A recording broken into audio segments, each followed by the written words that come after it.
Chapter 176 Betrayal.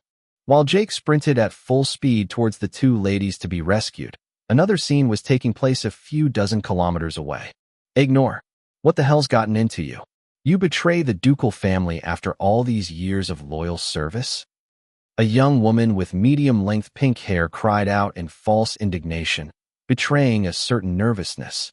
The ignore in question, a middle-aged man in heavy armor bearing the golden coat of arms of the Velsio's Empire, two symmetrical moon crescents joined at their ends, burst into a rocky laugh in response. Good and loyal service? Don't make me laugh, princess. Or should I say Essia? Ignore sneered with a lustful look. The only reason you nobles have held on to power for so long is because you used your magic to oppress us. Tell me, princess, how long did you think you'd keep the truth from us? Essia took 2 steps backwards in spite of herself, joining her older sister with longer hair, who was pointing her sword at them with resignation. Farewell to the tight velvet dresses. To hunt digesters, they had put on more practical men's clothes, but their voluptuous shapes and petite figure were not so easy to conceal. They had hoped to go unnoticed, but their plan had proved to be a failure. At first, they had gone to the north of the Oracle City with the intention of hunting down a few digesters within their reach, but soon something unexpected had happened. The first digester horde that the two sisters had stumbled upon was so massive that they had absolutely no prospect of surviving a direct confrontation. Some of the digesters in this horde exuded an intimidating aura, making them feel what a mouse stuck in a cage with a poisonous snake would have felt like. Before they could even think of sneaking back to where they had come from, they had been spotted by a crackling twig. Since then, they had fled into the tall magenta grass with a huge pack of digesters at their tail. As the monster's shrill cackles grew closer and closer, they had followed their shadow guide, hoping he would have a solution for them, but to no avail. Suddenly, though, the shadow guide had reappeared before them, as if the oracle had heard their prayers. The shadow guide had then changed direction to the southeast instead of south, where the Oracle City was located. Not having had any bad experiences so far, the two sisters had chosen to trust their bracelet and had quickly reached a wood filled with trees with bluish trunks devoid of leaves. The grasses below were also much taller, greatly increasing their chance of losing the digesters behind them. The digesters' squeals had indeed disappeared a few minutes later, but the sky had begun to darken as the sunset was masked by opaque black clouds full of lightning. Soon after, they had been intercepted by their own guards and were now in a perilous situation. At this very moment, the two sisters were confronted by 2 of the 4 ducal guards who had been in charge of their close protection since birth. Ignore was even the head of the ducal guard in their parents' duchy. In addition to these 2 elite guards, about 50 other soldiers in armor and chainmail had surrounded them, blocking every escape route. Most of these soldiers had expressions that ranged from hatred, disdain, or lust. One would have to be an idiot not to guess what fate awaited them. Who let the cat out of the bag? Inya, who had constantly threatened them with her sword, decided to act in a straightforward manner. Denial was futile at this point. Instead of answering her, the former ducal guard simply snapped his fingers, and seconds later 2 other soldiers dragged a man with his hands tied and a cloth bag over his head in front of the princess's feet. His dreadfully matching ceremonial clothes were covered in blood, and one of his ankles was completely broken, the associated foot hanging limply in the wrong direction. The disoriented nobleman was thrown to the ground and uttered a heart-rending shriek of pain. His knee had just hit a relatively sharp stone. Indifferent to his suffering, one of the soldiers forcibly removed the dark bag over his head. The face of a young man with half-long turquoise hair revealed itself to them. His nose was broken, his lips were swollen and bloody, and 2 black eyes completed the picture. In spite of the dim light of dusk, the nobleman behaved as if he were dazzled, not deigning to open his eyes. The truth was that he was too ashamed to look the 2 princesses in the face. Altoin, tell me what you did, and don't omit anything. Inya ordered in a cold tone. This nobleman wasn't one of their group. Where did he come from? There's no need to torment him.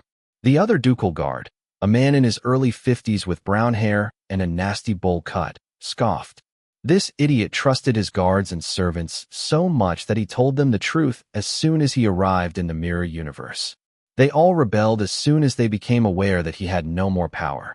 He may be a good guy, but his father is a water and nature archmage known for his tyranny and excruciatingly high taxes. This idiot trusted his guards and servants so much that he told them the truth as soon as he arrived in the mirror universe. They all rebelled as soon as they became aware that he had no more power. He may be a good guy, but his father is a water and nature archmage known for his tyranny and excruciatingly high taxes. Enya had a crazy desire to slap this idiot of the wealthy, so used to being obeyed and served that he had lost all sense of reality. But in the end, she simply sighed briefly before turning her attention to Ignore. Believe it or not, we're different. It's true that we can't regenerate our mana, but that doesn't mean we haven't taken precautions. Enya tried to intimidate them with her best poker face, but it wasn't convincing enough. Not least because Essia next door showed nothing but pure anxiety. Oh, you mean that weird weapon you bought from that human from another world? Ignore snickered as he spread his arms. Or maybe all the ether crystals that you and your sister and other nobles have monopolized for themselves alone, stealing the ether earned by soldiers risking their lives to save your corrupt souls? Don't make me laugh. I know that the heirs of the duchy have been taught the art of the sword since they were children, but don't think it's enough against hardened warriors like us. Enya kept quiet this time. During her ordeal, she had hoped to find a solution to her problem, but she had been forced to train for a long time under the sun. The tribe of natives where they had landed was primitive, forming a pitiful clay village in the middle of the savannah. Between the heat, the insects, and their incessant ritual dances, it had been a real pain in the ass. They had learned to wield some rudimentary weapons made of wood, bone and flint such as the assegai, spear, slingshot, or dagger, but they had none of these on B842. On top of that, their performance had been rather average compared to the other participants with them. This ordeal had not allowed them to play any of their strong points. Nevertheless, they still had enough credit to buy the Ether Skill Fireball LVL0. They had hoped to find out how to recharge their magic with it, but it didn't work. An Ether Skill LVL0 was as useless as the level suggested. It could be used to fool the unlearned minions or emit a bit of light, but when it came to destructive power, it clearly left a lot to be desired. Other than making bananas flambé or cream brulee, the spell was of little use. The only advantage was that it wasn't particularly tiring. They could use it continuously. Why don't we have a little fun? The other ducal guard chuckled, raping her with his eyes as if he was inspecting a piece of meat ready to be cooked. On hearing his proposal, most of the men grinned in turn, exchanging excited glances. The two sisters stood back to back with apparent despair, but aside from a miracle, they saw no way out of the nightmare. Before they could even react, two men rammed Essia from the side, brutally pinning her to the ground. No longer feeling her sister's touch against her back, Enya turned around in panic, but this mistake created the perfect opening for three other men to neutralize her in turn. Both women were not weak after their ordeal, but each of these men were experienced soldiers who had completed an ordeal as well. Their team play was excellent, solidified by their military discipline, which had led to very good ordeal ratings. Powerless, they had to endure helplessly the contact of dirty hands seeping under their clothes, palpating and groping their bodies as if they were picking fruit. When one of the men tried to tear off her top, Essia uttered a scream of terror. But as their fate seemed fixed, a deafening buzz interrupted their moment of debauchery. Showing their experience, the warriors, violating their dignity, immediately rose to their feet and drew their swords, their erection very apparent under their trousers. A second later, shrill cackles were heard, accompanied by multiple rustle in the tall grass. The visibility was poor and the atmosphere oppressive. Their lustfulness had completely disappeared. At last, a strange squeak resembling a whale call under helium resounded near them, which made them all turn around in the direction of the noise. It was then that a huge, brownish, vaguely translucent mass crawled out of the tall grass. The slug. A moment later, cries of terror and misery filled the air, mixed with the shrill cackling of the digesters and the metallic hissing of swords splitting air and flesh. Chapter 177, Waiting in Ambush. Jake had now realized, though not without frustration, that his shadow guide was leading him to the woods full of digesters that he had fled in extremis earlier. He hoped he wouldn't run into the slug and his mosquito minions, because otherwise it would be difficult to save the two women. There was a real risk that these woods were a lair for these infernal creatures. Perhaps the slug was just one of many minions out there and had left the woods in the hope of hunting more freely. If that was the case, it was spooky. He couldn't go back there empty-handed. If the bullets from his assault rifle had limited effect against this giant mollusk, he simply had to take some precautions and appropriate measures. At the first shrub thick enough to prune a few spears, Jake put himself to work. With his machete sharpened by the gray ether, he pruned 6 spears in less than a minute, then used the remaining scraps to cut a few more pikes. He made sure that the spears remained thick enough so that they retained a certain weight. This was the only way to ensure that they would have enough kinetic energy on impact to compensate for their lower speed. Jake was strong, but he wasn't so cocky that he thought he could throw a spear at 1,200 meters per second like the bullets from his assault rifle. However, he had sharpened them neatly at the end. They were as sharp and pointed as possible given the short time he had to make them. No chance it'll hit the mosquitoes, but if I see the slug, I'll make him a second asshole with it. Jake praised himself as he inspected his longest spear with a satisfied smile. HMMFF, instead of talking nonsense, you'd better hurry. She harumphed as she heard him do his dirty joke. Jake immediately got serious again and picked up the projectiles before setting off. These spears and stakes weren't heavy, but running with them was cumbersome. Nevertheless, he managed to maintain quite a speed and reached the edge of the woods a few minutes later. He feared that he would immediately fall back on the slug, but these fears were unfounded. As he penetrated the wood, he did not come across any living soul. However, he heard the yelling of digesters coming from the woods a few miles away. Alas, this was once again the direction in which his shadow guide was leading him. Damn it! Jake cursed mentally, teeth clenched. He still entered the woods to carry on his mission. From the moment he set out to accomplish it, he had prepared for the worst, even an army of digesters. He could stay in the tall grass, but he couldn't see anything in the twilight darkness, and he didn't like it. Noticing that the trees had no foliage, but long, thick branches branching off again and again, he decided to try his luck by acting as Tarzan. With a few leaps and a dexterity that would not have been out of place among monkeys, he climbed one of the trees and tested one of the branches with his foot. No squeaking or creaking, it could work. It was also worth mentioning that the soles of his boots had finally succumbed after all this high-speed travel. The soles of Jake's feet were now in contact with the ground, or rather the branches. He didn't even dare to look at the state of his feet, or his paranoid instincts would probably have kicked in. They must have been filthy black. He did the balancing act cautiously at first, then once reassured, he gained confidence, and soon he was moving like a ninja from tree to tree. When one branch was too far away from another, a long jump was sometimes necessary, but with his stats, it wasn't a particularly challenging feat to perform. When the digester's cackles became close, Jake slowed down radically to maintain the utmost discretion. If the mission was to fail because of his slowness, too bad. Jake was willing to help, but he was not suicidal. Not yet. Eventually, when he got close enough, he realized that the digester's shrieks weren't the only noises present. The cries of angry or panicked men were heard from time to time, mixed with a few insults in another language. The hissing and clash of swords against digesters' chitin was perfectly recognizable. Jake was not really surprised as he remembered that Inya was protected by several extremely fearsome guards. The Jake before the ordeal would never have dared to face them without guns, and the current Jake would avoid messing with them for no reason. Sadly, it was a different spectacle that revealed itself to him. The two princesses were immobilized on the ground by what appeared to be their own soldiers. Someone had tied their hands behind their backs, and their top clothes had been partially torn off. It didn't take a genius to figure out what was going on. The problem was that the party had been interrupted by the unexpected arrival of the same slug that he had run away from a little earlier. Jake didn't believe in fate, and therefore it could only be a trick from the Oracle. Not that the Oracle was controlling the digesters, but the two princesses had probably been guided here to facilitate his intervention. 2 of the 4 ducal guards who had accompanied Inya on her translation with him were fighting the slug, holding it at bay with amazing sword technique.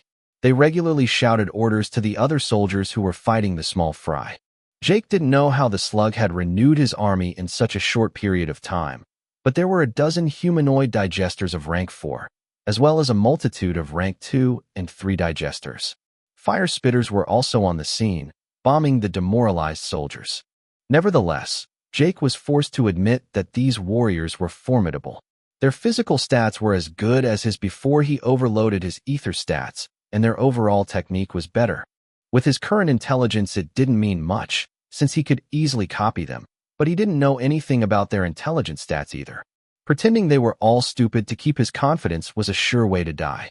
Despite appearances, the armored warriors were not struggling much. Each one of these fighters had the proper equipment and was literally the equivalent of another Jake. The low-ranking digesters were being chopped up by the hundreds, but more and more seemed to emerge from the tall grass, as if the din of the battle was acting as a beacon attracting all the digesters from miles around. The two ducal guards were also aware of the problem and soon called for retreat. They had managed to hide it until now, but the two warriors were feeling nauseous after fighting this slug for so long without causing any significant injury. It didn't take them long to realize that the repulsive digester was emitting a poison into the air. Some reckless soldiers had already briefly lost consciousness and were quickly devoured by other hungry digesters. The orders they shouted that Jake didn't understand were simply to keep their distance from the mollusk. Jake continued to watch the battle from the top of his branch, as dusk gave way to night. Only the occasional flash of glowing red lightning zigzagging across the sky brought a hint of clarity. The armored warriors were incredible, but the number of digesters was only increasing. What was bound to happen, happened, and soon more warriors fell. Devantage of rank 4 digesters joined the fight, along with other misshapen-looking digesters he hadn't seen before. Gradually, the group of warriors began to retreat in an orderly fashion, regularly abandoning the corpse of one of their own to the enemy. The two princesses had been dragged on the ground with them by two other soldiers in the middle of the formation and could be considered safe for the time being, but this would not last. When Jake thought he'd never get a chance to take action, another shrill, thunderous screech that was louder than anything he'd ever heard before made the trees in the forest shake, the sheer force of the scream making them lose their balance as if they'd just gotten a slap in the ear. Looking up to the dark sky, Jake heard more than he saw the newcomer, but with his present perception, it wasn't so hard to estimate the creature's shape using his other senses. Another digester, and the biggest one he'd ever seen before. Chapter 178 Stampede. From afar, with darkness everywhere, the new digester looked like a huge firefly. A sinister greenish-yellowish light pulsed from its abdomen at regular intervals. The light would then spread like a multitude of sparks through the venous network within the translucent body of the creature. This was from afar and in the dark. When a huge, red lightning bolt suddenly struck a nearby tree in the woods, the flying creature suddenly came under the spotlight and for a brief moment revealed its terrifying appearance. Jake gasped when he glimpsed its true form. What the hell was that? Except for the firefly's bouncing abdomen, this horror was a mix between a giant pterosaur the size of a Boeing and an abomination from another world. 3 pairs of wings with a wingspan the width of a football field, and 8 pairs of webbed and clawed legs. The last pair was large and sturdy enough to support the weight of the creature on the ground, while the other 14 thin and long legs seemed capable of changing shape and stretching like those of the other regular digesters. 7 silvery eyes of different sizes and placed in a completely anarchic and asymmetrical way completed this nightmare vision. In the end, only the creature's long beak, except for being pointed and as hard as a diamond, seemed somewhat normal, its shape reminiscent of a pelican. Jake doubted his mission for the first time. This digester was still too far away to be scanned, but it didn't look like what he expected from a rank 6. The evil aura that emanated from it was colossal and suffocating. Each flapping of the wings blew the trees away, deforming the sturdiest and tearing the frailest out of the ground.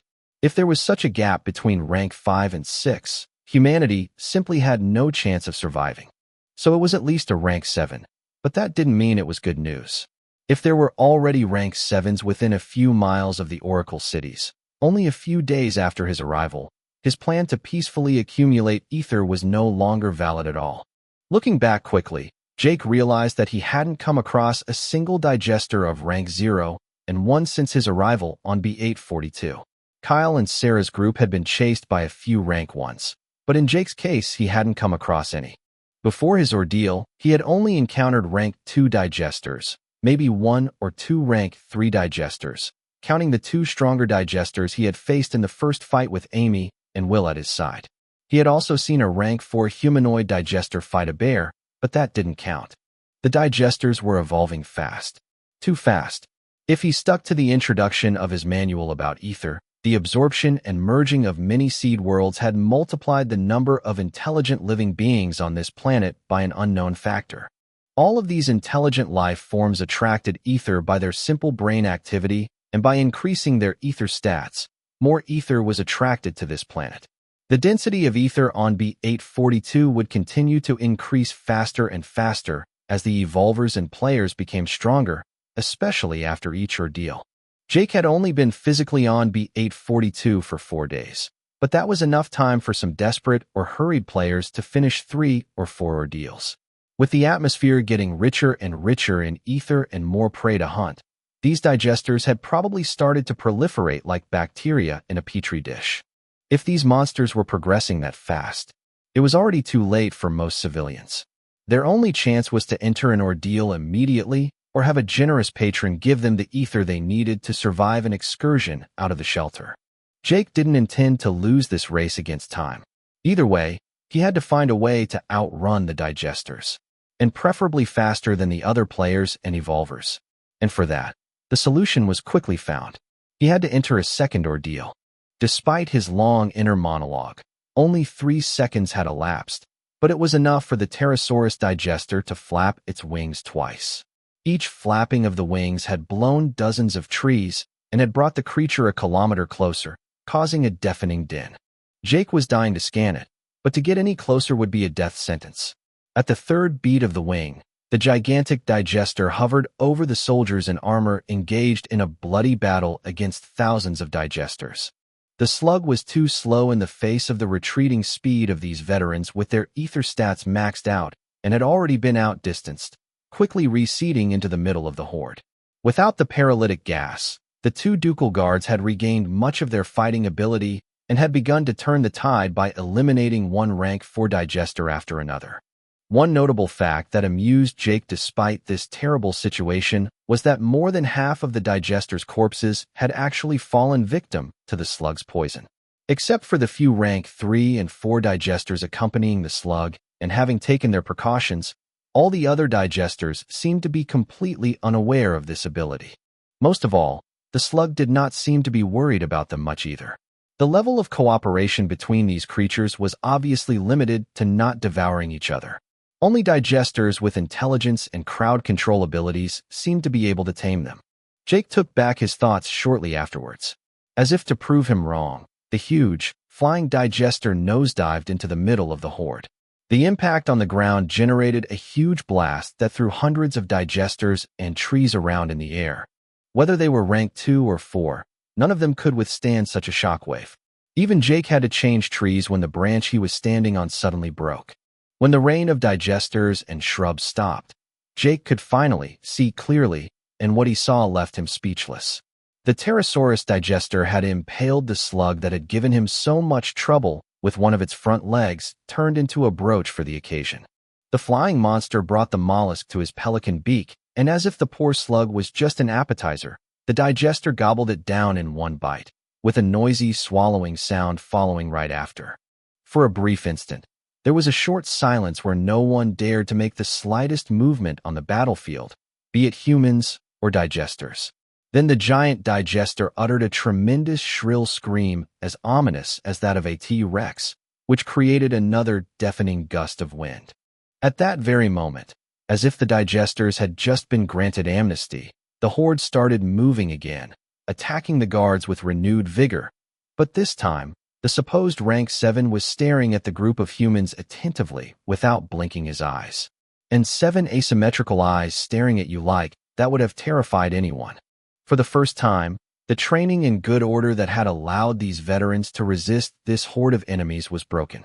Selfishness and survival instinct kicked in, and since some of them were ready to 2 young women just minutes earlier, it was obvious that this armed group was not just saints driven by a noble cause.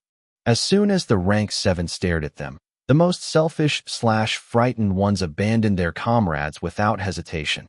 Their ether stats of strength, agility, and constitution were for the most part the same.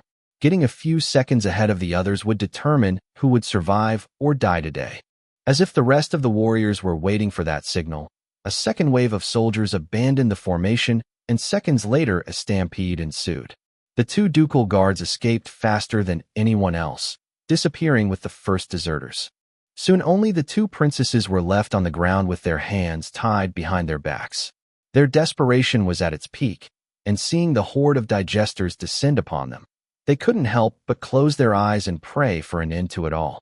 The two sisters tried to use their fireball skill, but fear prevented them from focusing, not that it would have made any difference. When they thought it was all over, the whistle of a heavy projectile sounded next to them, hitting something near them a split second later. When they reopened their eyes, they discovered a barefoot young man with worn-out clothes, covered in blood and sweat. The digesters about to devour them had been impaled by heavy spears. The two sisters recognized Jake immediately, Enya for her transaction with him, and Essia for the way he had publicly reprimanded his cat in the mission hall earlier. As they wondered what his intentions were, he grabbed them roughly like 2 sacks of potatoes on his shoulders before sprinting in the same direction as the other runaways. Chapter 179 Revenge. With his overloaded ether stats, Jake was definitely fast. Despite the lead of the other deserters, Jake caught up with them in a flash, overtaking them like a hurricane a few seconds later.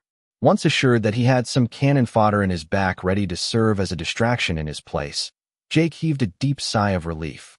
That didn't stop him from racing at his top speed, though. Soon he caught up with the first fugitives, including the 2 former ducal guards of the 2 princesses. Although they were older than the other soldiers, they were, to his surprise, almost as fast as he was. Either they had surpassed the 100-point limit, or their bodies were different from his. This was not impossible considering they came from another world.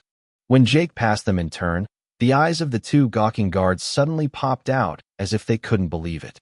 Where the hell did this guy come from? Recognizing them, the 2 confused princesses came to their senses and glared at their former bodyguards, hoping to intimidate them. Alas, their attempt at intimidation did not have the desired effect. The 2 half-naked women, with tousled hair, were being carried around like 2 bags of flour on Jake's shoulders, and at that very moment their princess presence was non-existent.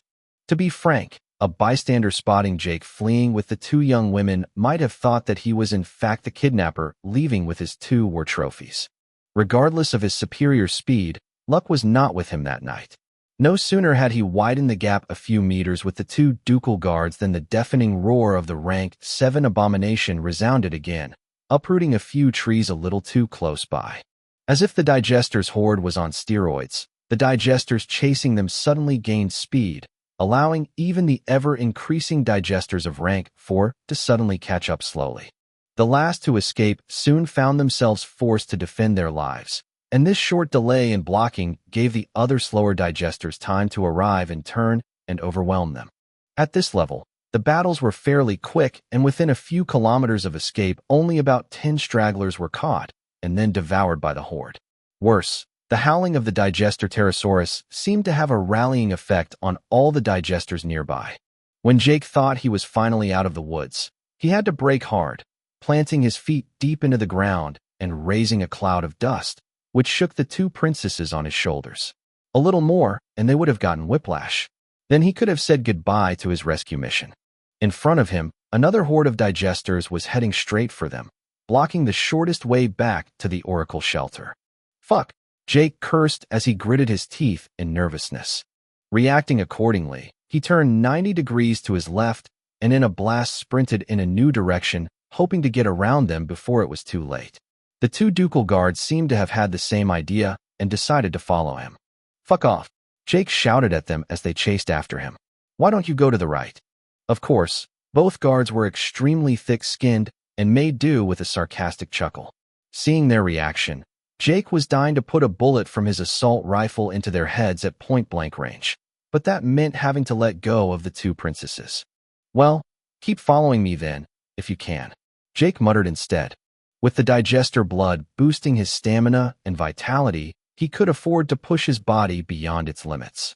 In other words, he could sustain a continuous sprint.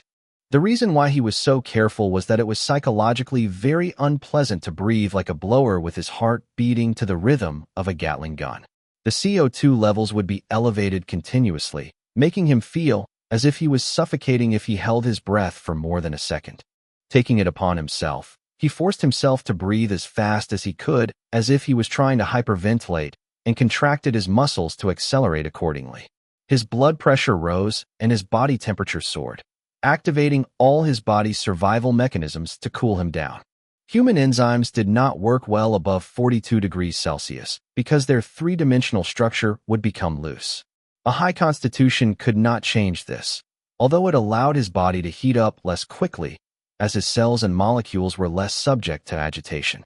This meant that continuous sprinting was not only dependent on stamina, but also on temperature. If he exceeded this limit, he would collapse to the ground paralyzed until his body temperature dropped to a level where his enzymes became functional again. For a normal human, this meant death, and that was why a fever of 42 degrees Celsius was life-threatening. Fortunately, the weather was not very hot, and the winds were so fast that the generated breeze was able to limit his overheating. In a few tens of seconds at more than 600 kilometers per hour, he got so far ahead that the two ducal guards were just dots on his back. The second horde of digesters had also been bypassed. Nothing stood between him and the Oracle shelter anymore. Bang! Bang! By the time Jake's brain recorded the sound, his body had already collapsed into the ferns like a puppet whose wires had been cut. Crashing at 600 kilometers per hour was a force that no airbag could absorb. And Jake didn't have an airbag. With the shock, Jake's arms released their grip on the two princesses, and they were catapulted forward like in a shot-put competition over 50 meters. Luckily, they managed to land properly in the grass after a few smooth rolls. At last, Jake's brain registered the pain. An unbearable, stabbing pain in both of his knees. As he tried to get up, in addition to the pain, he realized that he couldn't get up, his lower legs couldn't support his weight. Looking down, he discovered that a huge hole 3 centimeters in diameter had horizontally replaced his two kneecaps. His knees were in a mess, the shredded and bloody flesh reminding him of the gravity of his plight. "The fuck?" Jake blurted out in confusion as he looked in the supposed firing direction. The first bullet he had dodged by pure reflex, because he suddenly had a horrible feeling. Without being able to explain it, he had simply tilted his torso forward to avoid the shot. But when he had finally figured out what had just happened, he was already on the ground with his two kneecaps in pieces. The shadow guide hadn't reacted at all. Who? Jake squinted, trying to make out something in the dark, and maybe because the world took pity on him, a red lightning bolt split a nearby tree, giving him the brightness he needed to identify who was responsible. And when he did see them, he was stunned. Yerode and Lamine. My humiliation wasn't enough for them. Jake tried to think rationally despite the mess he was in. To set up this ambush in such a short time, it means they probably followed me a few minutes after I left the black cube. If that's the case, fuck you, Oracle. I'll remember that. Jake cursed the mysterious entity, playing with all of their lives like they were pawns on a chessboard. The two mercenaries sighed with regret when they saw that Jake had survived, but according to Lamine, this was the way it was planned. The first bullet was only a decoy to force Jake into the path of the second bullet, which posed no immediate danger to his life. Lamine was tempted to finish him off, but Yerode forced his sniper down with his hand. No need, he's screwed. Look back. Yerode pointed to the two hordes of digesters rushing behind Jake. They'd be on them in less than a minute. But according to my shadow guide, if I want to kill him, I have to keep attacking him. Lamine replied with mixed feelings in his voice. Yerode shook his head in denial. If we stay, our own chances of survival will be compromised. The Oracle can't predict anything when it comes to digesters, just as my Oracle cloaking skill allowed you to deceive his shadow guide. We're leaving. Lamine put away his sniper, which was glowing with a strange golden halo, and then after taunting Jake one last time by mimicking the act of slitting his throat with a sardonic wink, the two mercenaries left, disappearing into the night. As for Jake, he could only contemplate with a resigned expression the horde of digesters rushing towards him. Chapter 180: The Blood Power. The two ducal guards were a few seconds ahead of the two hordes, but no other soldiers accompanied them. Either they had all already been swallowed up by the digesters, or they had dispersed a little earlier to increase their chances of survival. Either way, the bastard ducal guards had continued to follow them, bringing with them an army of digesters who appeared to relish them. Despite the pain and inability to get up feeding his despair, Jake did not admit defeat. The Myrmidian mentality was the most valuable thing he had acquired during his first ordeal. He was in no condition to run, so all he could do was fight. In front of the dazed eyes of the two princesses, Jake put down his backpack and pulled out two blue cubes the size of a Rubik's Cube. Placing his hand against the two cubes, he received a notification asking him if he wanted to retrieve the contents inside, and he accepted without further ado. Two strange crystal flasks, each containing a good liter of vermilion liquid, sprang out of their respective cube, like two objects emerging from water. Grabbing the two flasks, the two cubes fell back into his backpack, their blue color being dimmer. According to She, these cubes were reusable as long as he simply used them to store the ordeal's reward for which they were designed. In other words, Myrmidian and Cantharian blood. The digesters were only 10 seconds away from the trio, with the two ducal guards leading by a few meters. They too were about to be caught. Some digesters from rank 4 at the head of the horde was probably close to moving up to the next rank. Old gasped Palvny. Enya urged him by pulling at his shirt. She didn't know what to do. She didn't really understand what had just happened, but she could see his wounds. It would be a miracle if he could still walk after that. As for Essia, she was fidgety and her lips were trembling, visibly hesitant to run away without him. But her older sister and her conscience prevented her from doing so. After all, they would already be dead without him. Jake couldn't understand her words, but he sensed the urgency and panic in the young woman's voice. He ignored her, however, preferring to uncork the two flasks and take a big sip from each at the neck. He had vowed not to consume Myrmidian blood until he had eliminated the inconvenience of it, but it no longer mattered. If he failed now, it meant he was dead. If he survived, it was his victory. The Myrmidian blood made perfect sense in those moments. If he survived, he would come out stronger than ever. He had enough blood for 10 transfusions anyway. Cantharian blood, on the other hand, was more of a gamble against fate. He remembered Geralf's powers well. Absurd constitution and vitality, ability to control and manipulate earth and rock, accelerated regeneration when exposed to sunlight or heat or buried underground. Geralf had shown that he could recover from the most serious injuries by burying himself in warm earth. Jake didn't have the genetics or the body of a Cantharian, but if he could get a fraction of these abilities in the next 24 hours, it was worth a try. After consuming the 2 sips of blood, he put the flasks back in their respective blue cube, packed his backpack, and took out his machete. Bring it on. Jake roared with an air of defiance to the horde of digesters rushing at them. The 2 ducal guards trembled slightly when they saw the resolution in his eyes, believing that his roar was meant for them. A weird golden glow was pulsing inside, and it wasn't ether, but a real light that everyone could see with their own eyes. But as Jake was about to face his potential epic last battle, he felt a hand grasping the collar of his jacket and was suddenly pulled backwards at the speed of a city car on the highway. Turning his head with an indignant expression, he recognized the pink mane flapping in the wind from Enya, who had decided to take him with them without asking his opinion. After all, he had done the same thing a while earlier. She was just returning the favor. Regardless of their goodwill, the 2 young women could not run fast enough. Like many players and evolvers, they had maxed out their strength and agility easily, but their constitution and vitality was not up to par. Running at the maximum of their physical strength would destroy their ligaments and tear their muscles in an instant. It won't work. Let go of me and get out of here. Jake croaked in a hoarse voice. Both bloods were starting to take effect. The 2 sisters continued to run, ignoring him as his legs dragged on the ground, but a new sensation was transmitted from the soil to his feet. Before he could only feel the pure ether around him over 2 or 3 meters, but now he could also feel 2 other forms of energy. Before the ground was only earth and rock, now he could discern something more. The ether preceded energy and matter. At its source, everything was only ether. His extrasensory perception now seemed to view the ground as a manipulable source of ether, even though he had no idea how that was possible. The only thing he knew was that he could control the earth beneath his feet with an instinct as natural as the one that allowed him to breathe. He didn't know if the etheric code in this bloodline was targeting a specific molecular structure or specific atoms, or if it was much more conceptual. In any case, for the first time he really felt he had magical powers. The second feeling he had was that he had a sharp sense of temperature, both that of his own body and his environment. Although he was not cold and his body was not affected by these neutral temperatures, he was now craving a much warmer environment. His instinct told him that this would be beneficial to him. The last, almost negligible aspect was his mental state.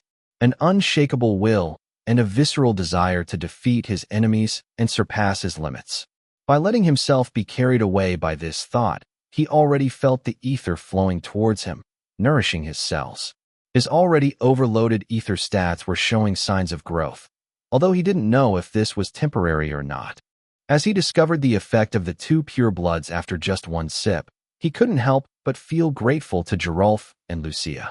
He hoped that both had survived, but it was beyond his capabilities. He could only wish them good luck with his mind. So, this is the power of a god. Jake realized with a sense of enlightenment, but his expression darkened a split second later. But even Mermaid was but a slave at the mercy of these creatures.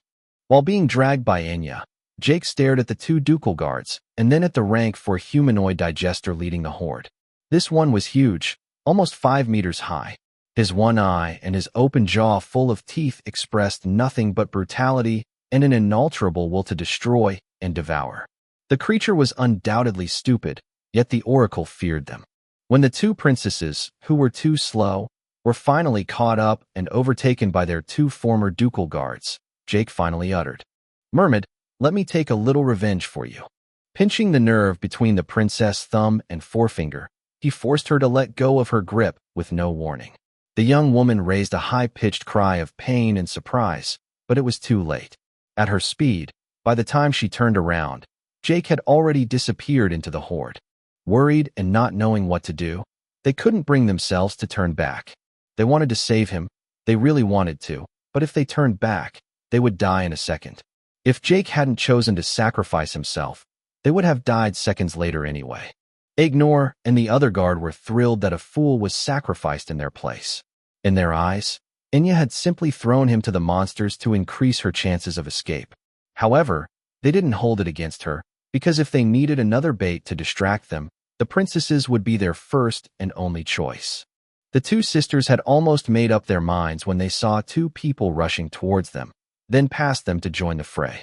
One was a young woman with long blonde hair with a Valkyrie look, while the second was a handsome guy with brown short hair. The young woman carried a gladius, the second carried a digester bone saber. These two people were Sarah and Kyle. They hadn't abandoned him. Chapter 181. Not that useless after all. As Kyle approached the digester horde, he grabbed Sarah's arm, running beside him to force her to slow down. From a distance, it looked like a herd of ordinary digesters, but now that he was close enough, he sensed that something was wrong. Why are these digesters so huge and move so fast? Is Jake inside? What? Weren't you the one who was acting up 5 minutes ago because we went off to kill digesters without you? Sarah snapped back with some impatience. She knew his true character. She didn't think for a second that an ordeal could completely change his true nature. Let's analyze the situation for a second.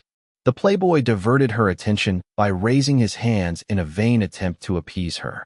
Taking a closer look at the horde, which had abruptly stopped moving, as if something or someone had completely captured their attention, Sarah admitted that Kyle's words were not unreasonable. If they threw themselves headlong into the fray, there was a real risk of dying within seconds if they were targeted by an abnormally strong digester. "I'm listening," Sarah finally replied as she regained her composure. Kyle bit his lip, his eyes agitated, trying to find the right words to make his point. In the end, he said, "Why don't we wait and see if Jake is still alive first? If we go inside and he's already dead, we'll all die in vain." Sarah's face darkened when she heard his plan. "A coward. My shadow guide tells me he's alive. If you don't have another plan, I'm going," Sarah said in an icy tone. "If it was you in there and we had to save you, you'd be dead already with that mindset." After that, Sarah approached the horde cautiously, ignoring him completely. The thousands of digesters were all rushing to a point somewhere in the middle of the horde, as if a bloody piece of meat had been thrown in the middle of a school of sharks. Unaware of each other's existence, the decerebrate creatures stepped on top of each other, scaling each other in the hope of getting a piece of their common prey first. The situation was so chaotic that the young woman could not find a point of entry. In the end, she decided to take a different tactic. If the digesters were so busy with Jake that they didn't even know she existed, then she could simply use the opportunity to exterminate the digesters within her reach. Even if this would have little impact on the huge number of digesters in this horde, it would still make one less potential enemy. In the long run, this could only help Jake, and she would finally get the ether she sorely needed. Once she was clear on her plan of action, she continued to approach cautiously, her posture stiffening more and more like a lioness lurking in the grass before pouncing on her prey. Only a few yards away from the horde, who were still ignoring her, she lunged forward with a lateral stroke. 2 digesters with their backs to her were immediately beheaded. The 2 creatures toppled forward over their fellow brethren, sprinkling them with silvery blood. Individualistic and driven by their instincts to kill and devour, the sprayed digesters did not immediately take offense. It was only after the metallic and slightly rancid smell of the monster's blood filled the air that the digesters nearby suddenly turned around, their hideous heads smelling the air in search of a culprit. When their single silver eyeballs caught sight of the tiny blonde-haired human, the creatures grew a long, shrill, enthusiastic cluck. They may not have been able to taste the quality prey that had been offered to them, but another prey of acceptable quality had just presented itself to replace it. Sarah then decapitated those who took an interest in her, until she in turn was gradually swallowed up by an avalanche of digesters. Kyle could still hear her cries and the sound of her blade outside, but they were getting farther and farther away. God damn it, Kyle, stop being such a wimp. The playboy gave himself courage out loud, slapping himself once to come to his senses. Counting to 3 in his head, he finally uttered a war cry meant to be threatening, and then charged into the horde as well. A few seconds later, he had disappeared inside as well. As for the 2 pink-haired sisters, they were still hesitant, but no longer intended to flee. They had no confidence in their chance of survival if they entered the fray directly, but surely there was something they could do to make themselves useful. After a while, Inya pointed her palms at the monster horde and tried to conjure a fireball. With her 7th stat barely awakened, she simply felt the flow of ether increase in her hands. Then slowly a tiny ball of fire appeared. The young woman had nothing to do, nothing to premeditate. As long as her intent was there, this fireball would generate itself with the same unconscious ease that allowed her to breathe or stand. When the bland orange-red fireball reached the size of a football after about 15 seconds, she willed to throw it at the enemy, and the flaming projectile left her palms to strike the back of a stupid-looking digester looking like a sort of cyclops velociraptor with a duck beak. The projectile had little inertia, rapidly losing speed and size as it moved away from her hands, its movement resembling that of a badminton shuttlecock after a moderately powerful shot. Confirming her concerns, the impact of the fireball had little effect on the digester's thick, rubbery skin. Other than tilting forward and jostling the digester in front of it, the fireball left only a blackened skin on the affected area. Nevertheless, it still had a positive effect. The digester, half duck, half dinosaur, made a raging cluck and decided he wasn't that interested in the 3 prey fighting in the middle of the horde. Hurtling towards the 2 women with the elegance of an ostrich in full sprint, the digester had decided who would be its next meal. The thing was that Inya and Essia, far from being terrified, were instead delighted to see the lone digester charging towards them. It should not be forgotten that the initial reason for their exit from the shelter was to hunt digesters and accumulate ether. Shooting down a stupid rank 2 digester was right up their alley. Drawing her sword, Inya avoided the monster's beak snap with an elegant side step and then brought her blade down on the monster's neck, cutting its head off neatly. She then absorbed the ether with an excited expression. Seeing the success of her older sister, Essia also had flushed cheeks of excitement. So their fireball LVL-0 was not that useless after all. With this success, the 2 sisters started throwing fireballs repeatedly to attract the attention of the digesters left behind one by one, and were finally able to start collecting ether for the first time since their departure from the Oracle City. A few minutes earlier, when Jake forced Enya's hand to let go of him, he disappeared into the middle of the horde without anyone being able to do anything about it. He couldn't walk and felt like a piece of meat thrown to a bank of piranhas. He could not see much, and his body was soon compressed and crushed by the huge amount of digesters covering him and having no other motive or purpose than to devour him alive. At first, Jake struggled to come to his senses and find some foothold, the weight of the digesters suffocating him. Simultaneously, he struggled to control the ether of constitution on his skin to prevent the sharp forearms of the rank 4 humanoid digester closest to him from piercing his thorax and the monster's teeth from ripping half his throat out. The Myrmidian and Cantharian bloods were like 2 nuclear batteries inside him. The miraculous ether they contained giving him mysterious abilities and enhancing the quality of his ether several times over. While his skin should have resisted only a fraction of a second against the pressure exerted by the teeth and the sides of the digester, the ether of constitution held firm, his body emitting a bright yellowish light, giving him an almost divine aura. Chapter 182 Fighting a Horde Part 1. Yet while he was concentrating with all his might to control and condense the ether on the surface of his skin, the digesters kept piling up in his direction, piling on top of each other like a voracious zombie pack ready to do anything to get a bite out of him. The Myrmidian and Cantharian blood circulating in his stomach contained the precious genetic and etheric code that allowed these creatures to mutate and evolve.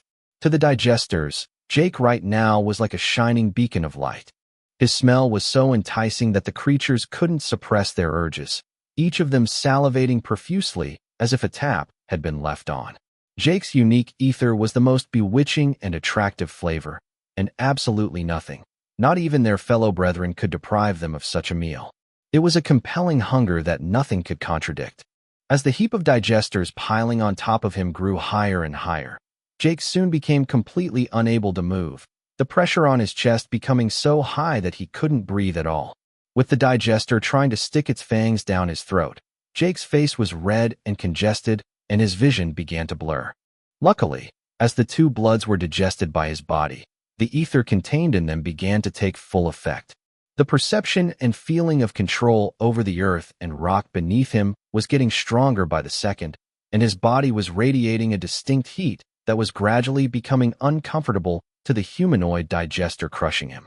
The Myrmidian blood affected his personality, strengthening and consolidating his will to fight and exterminate his enemies. Despite hypoxia and blurred vision, Jake's mental clarity was more outstanding than ever. His willpower was like a knife that was constantly being sharpened back to its original edge. At long last, after a time that seemed endless but was actually very short, the blood took full effect, and Jake felt the flow of ether gushing out of his digestive system dry up. However, the previous ether was not lost, and for the next 24 hours, his body would benefit from the abilities of a Cantharian and Myrmidian to the extent of the amount he had consumed. The purebloods were different from the others. Their ether had a different quality, and their etheric code was more complex, endowed with powers that the other impure descendants were deprived of. Now that the effect of the blood had reached its maximum quality, Jake felt empowered beyond his wildest expectations. He still couldn't move, but his sheer tenacity drew the ether to him, as the already overloaded ether stats began to grow noticeably. Every passing second made him stronger, faster, and more resilient. His intelligence and the efficiency of his senses were also constantly increasing, and his extrasensory perception was not spared.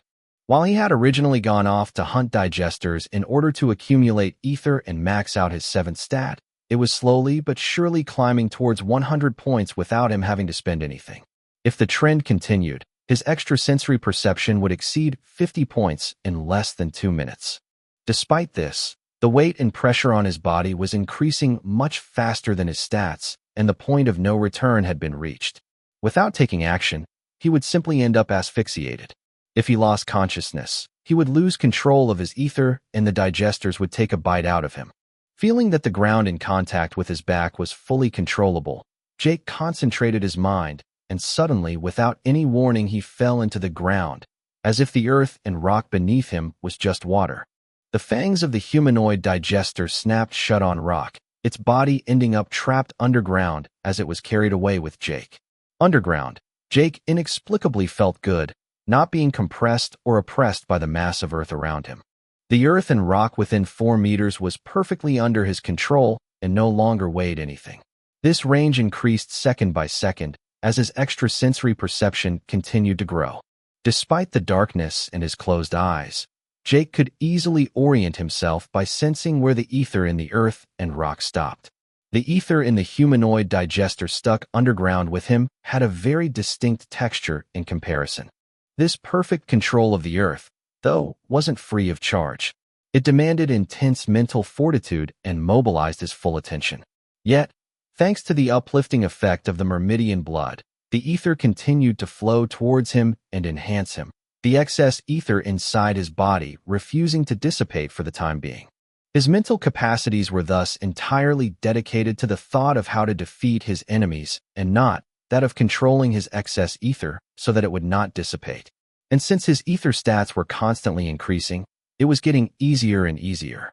Using the ground beneath his feet to propel himself, Jake swam to the humanoid digester stuck underground with him, and with a sadistic coldness stuck his machete into its heart before beheading it without the creature being able to react. A large stream of ether was absorbed by his wristband, and swimming away from the digester's pile, he was finally able to resurface to take a deep breath of oxygen. A little more, and he would have really choked. His constitution allowed his body to withstand prolonged anaerobic stress, but this was not without consequences. The lactic acid had reached a concentration that was lethal to a normal human, and his heart was beating furiously to consume and convert the lactate into pyruvate. His muscles were on the verge of cramping, and he was moving them only by sheer will. He was hoping for a moment's respite, but the digesters were everywhere, and the unique aura of ether he emitted was following him wherever he went. The pile of digesters collapsed seconds after he left, like a house of cards from which a bottom card had been removed.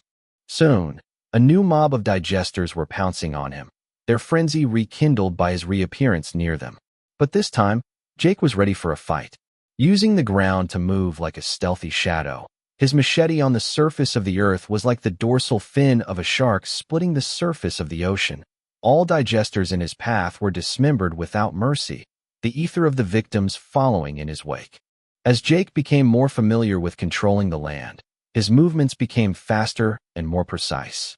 Using his extreme intelligence, he began to build obstacles, corridors of rock and dust behind and in front of him, creating a fertile ground for his ambushes and guerrilla tactics. The largest and most powerful digesters were soon hampered by all these obstacles, while the smallest and fastest ones smashed against these ramparts and rock spikes, sacrificing themselves needlessly until the obstacle gave way. Of course, when an obstacle gave way, Jake could easily reinforce it or create a new one, but most of the time he would simply change his position and start again. As soon as his creations left his control area, most of them would collapse like a pile of sand in a gust of wind, but those made of rocks would hold. If Jake had had a better grasp of masonry and physics, he probably could have erected durable structures, but he was only an amateur in this field and didn't have the time. Killing digesters was the only thing that mattered. As he swam underground and to the surface at ever-increasing speeds, Jake finally noticed the presence of 2 other humans fighting beside him. Dubious, he thought for a moment that they were the 2 pink-haired sisters, but he instantly refuted the possibility. He didn't doubt the courage of the 2 young women, but if they entered the horde, he wouldn't give much of their skins. Faced with rank 3 and 4 digesters in profusion, surviving for more than a few seconds would be a miracle. Walking along the surface of the ground in their direction, cutting down all the monsters in his path, Jake recognized slack-jawed the 2 helpers, Sarah and Kyle. Sarah was back, okay, but he had no idea what the hell Kyle was doing there. Chapter 183, Fighting the Horde Part 2. The Kyle in question was both admirable and pitifully funny. Tears and snot were streaming from his eyes and nose as he shook his sword back and forth like a madman to fend off the digesters who wanted him dead. His body was already covered with multiple wounds, and the monsters had already tasted him a few times, as evidenced by the pieces of thighs, calves, and trapezoids he was missing. He was in a pitiful state. Damn, If you're not sure you're going to survive and you're terrified, then what the hell are you doing in the middle of a horde of digesters? Jake thought silently with a momentary urge to laugh. Figuring that Sarah couldn't fare any better, he dived underground to check on her, leaving Kyle to fend for himself. If his twirls kept the same vigor, he could hold on for a while longer. In any case, he was already hitting harder and faster than before, proof that the ether of his victims weren't wasted. Sarah wasn't much stronger than Kyle despite their difference in character. However, she had hunted a herd of digesters with Jake earlier, and that was enough ether for her to maximize her strength and significantly improve her agility. Considering the fact that she had to his surprise a much better sword technique than the Playboy and a Myrmidian sword of excellent quality, it was not surprising that she did better than him. With each digester killed, her victorious blood-red metal blade would become stronger and sharper as it stole a fraction of the ether from its victim and the atmosphere around it by obeying ether laws too complex for him. To be honest, Jake was a little envious. If Sarah knew what he was thinking when he was the one walking around with a liter of pure Myrmidian blood, she probably would have hit him despite her physical inferiority. In fact, Jake could perfectly forge a similar Myrmidian weapon by following the protocol he had observed with his own eyes in the underground crypt of the Mermaid Temple. However, Sarah was not unharmed either, even though she suffered less serious injuries. Because of the morphological differences between males and females, her body strength stat struggled to exceed 15-20 points, where Jake and Kyle had easily reached 30 or more. And it was by having a muscular, cross-fit physique, not the thin and frail physique that many women sported and sought. The direct consequence was that even with her ether strength maxed out, her actual strength was at least 30% less than Jake and Kyle's. This limited not only her speed, but also the explosiveness of her blows. The humanoid digesters of rank 4 of whom Jake could stop the brutal charges with difficulty were simply too big, powerful, and heavy for her to neutralize them head-on. Her fighting style was calibrated accordingly, favoring mobility and technique. But in a place where the density of digesters was so high that it was impossible to set foot anywhere without stepping on one of them, it was almost impossible to really show her talent. In the end, she slaughtered as many rank 2 and 3 as she could, but each digester of rank 4 was like a needle in her foot that she couldn't get rid of, shoving and destabilizing her regularly, which gave openings to the other digesters. Jake decided to give them a hand by targeting the larger digesters and erecting rock obstacles in their path, sometimes even imprisoning them directly in the ground, which suddenly became soft and viscous like quicksand. His extrasensory perception had already exceeded 60 points. When Sarah and Kyle discovered the magic act with their mouths wide open in surprise, they gathered their courage and finally began to fight with hope and confidence. Especially Kyle, whose tears of terror had been replaced by tears of joy. Jake threw him a flask of fresh digester blood to limit the worsening of his injuries. As for his own knees, they were no longer hurting, but the prognosis was bad. With his perception, it was simple enough for him to judge the state of his body. It wasn't just the bone that had been destroyed. If only that, he could heal completely in a day or two with fresh digester blood and his own vitality. The problem was the ligaments and menisci that had been shredded. The human genes did not guarantee a complete regeneration of these parts of the body, and most of all not correctly. In order for the ligaments and muscles to regenerate properly, it was essential to reattach them in the right places to guide the healing process.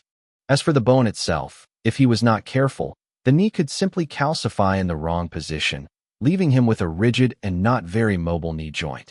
Thinking of the two culprits, Jake felt a murderous rage invade him, and the ether in the atmosphere 100 meters away flocked directly to him to feed his ether stats. The Myrmidian blood was just that godly. Frustrated and worried about the future of his legs, he turned his attention to the digesters in front of him to take his mind off it. If I have enough ether, I can pay for anything, and I seem to remember that there is a huge green cube in the Oracle shelter for this kind of care. It'll probably cost a fortune, but at least there's hope. At worst, he could just smash his own knees again if the healing was abnormal. It was the kind of thing a normal human would never dare to do. But the idea came to Jake spontaneously without the slightest apprehension. For an incalculable length of time, the group fought, continuing to exterminate digesters after digesters in total darkness. New monsters replaced the vanquished, until stronger digesters, alerted by the carnage and the smell of blood, came in their turn. At this point, Jake's stats had soared to new heights, and his extrasensory perception finally reached 100 points as well. His initial goal was well and truly achieved. As the horde became more and more sparse, Jake noticed the many humanoid digesters of rank 4 approaching in the distance, as well as the swarm of flying insects in various shapes that could only be other digesters of similar or higher rank. Floating in the air several kilometers away from them, Jake could make out a strange butterfly-like bug with silvery, razor-sharp legs. The creature was silent, but the digester horde attacking them was behaving more intelligently as the different types began to complement each other in formations. The fire spitters who hadn't had a chance to shine since the battle began were finally able to show their innate talent for bombing, and the battle took another turn where Sarah and Kyle had to retreat in a hurry. Now that the digesters had cleverly regrouped, the two pink-haired sisters could no longer hunt either and found themselves exposed to the butterfly's ruthless judgment. Jake had been surprised to find that they hadn't run away, but it had warmed his heart. At least it proved that princesses or not, they weren't ungrateful. Squinting as he scrutinized the butterfly digester, Jake thought back to the slug controlling other digesters. Since the slug was only a larva according to the scan, it was logical to assume that it could evolve into something else. Given the calm and intelligent nature of the butterfly, it was not absurd to think that it was a similar irregular of a much higher rank. Realizing that this digester was at least rank 6 and capable of controlling the horde, Jake suddenly had a bad feeling. The silver butterfly suddenly flapped its wings, and a gust of wind hit the battlefield where they were. Prepared, Jake simply dove underground to avoid the attack, but Sarah, Kyle, and the two sisters caught the wind in full force. The paralyzing powder inside had the effect of a lightning petrification spell. Just by touching their skins, Kyle, Sarah, and the two princesses lost all feeling in their bodies and collapsed to the ground like wooden logs. Not daring to come to the surface, Jake felt it was time to leave. Like an underground torpedo, Jake shot from comrade to comrade as fast as he could, liquefying the ground beneath each of them and catching them on the way under. In less than a second, although they were all tens of meters apart, Jake had recovered them all. Unfortunately, the simple fact of touching them with his arms was enough to make him lose the sensation of his own hands, then his forearms a few seconds later. In the end, he used his control of the earth to carry them underground, actively rubbing their bodies with dust and gravel to rid them of the paralyzing powder. A bit like a washing machine with sand instead of water. Not really recommended, but it was a good stripper. Disappearing underground on his way to the Oracle City, Jake thought he was off the hook, but the horde kept tracking him, as if they could see him with their own eyes. The butterfly was hovering exactly above him a few hundred meters above the ground. He could feel it. Then eventually, the butterfly uttered an abominable, out-of-tune wail call, strongly reminiscent of the dead slug. Simultaneously, the horde of digesters galloping and scurrying above him scattered as if a stink bomb had just been thrown at them. Jake then felt a visceral sense of danger and accelerated sharply, using for a brief moment all the power of the blood and his new stats. A split second later, he was blown out of the ground in an explosion of earth and rock, the place he had fled from being reduced to a vast crater, the ground having been completely turned over. At this place stood the rank 7 Pterosaurus digester, and on his shoulder the silver butterfly, silently staring at him. Fuck, that was the only word that came to his mouth. A word he'd been saying regrettably far too often in the past few days. Chapter 184 Escape. Despite the apparent seriousness of the situation, Jake wasn't that far from the shelter anymore. A few tens of kilometers at most, and at his current speed it could be covered in less than 2 minutes. His ether stats were higher than ever, his strength, agility, constitution, and vitality peaking at 250 points without showing any sign of dissipation. His intelligence and perception was close to 150 points, while his extrasensory perception had just passed the 102-point mark. In addition to the fact that his ether stats had never been so high, his bracelet had accumulated nearly 14,500 ether points during the long night battle to defend his life. His knees may have been in bad shape, but he had never been stronger. That's why he wasn't too worried.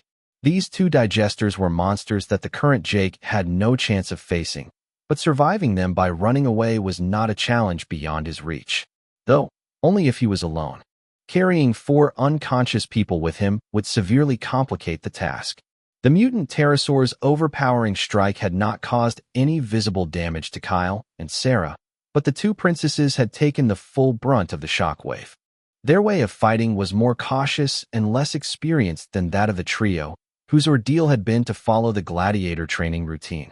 Even after a long battle like this one, they had only accumulated a few hundred points and still managed to accumulate many injuries. Their ether of constitution was probably maxed out, but their bodies still seemed more frail than their own. Nevertheless, Jake had no intention of giving up on anyone. If there was no way to save them, he would choose to survive on his own to avenge them. But as long as there was any hope, he would not leave anyone behind. Taking a deep breath to regain control of the ether around him, whose range had finally surpassed 10 meters in radius, he liquefied the ground beneath his feet again, disappearing underground with his comrades. Before plunging underground, Jake had briefly considered giving the two creatures the finger, but then thought for a moment that it was possible that the two digesters would understand the insult and respond brutally to his provocation. Jake and the rest of his unconscious group shot straight ahead like cannonballs, splitting through dirt and rock to a depth of about 10 meters to escape, their velocity even exceeding the sound's speed underground.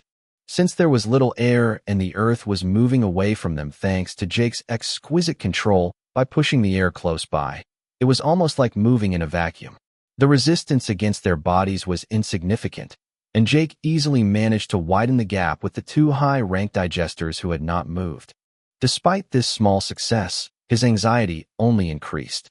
He couldn't see them, but he knew that the two creatures were following his position with their eyes as if they could see him directly. He absolutely had to reach the black cube before the two digesters got bored and decided to hunt them seriously. Keeping an eye on the map recorded by his bracelet in real time, Jake mentally counted the number of kilometers he still had to travel before he could escape the two monsters for good. 20 kilometers, 15 kilometers, 10 kilometers. Jake recited with increasing dread.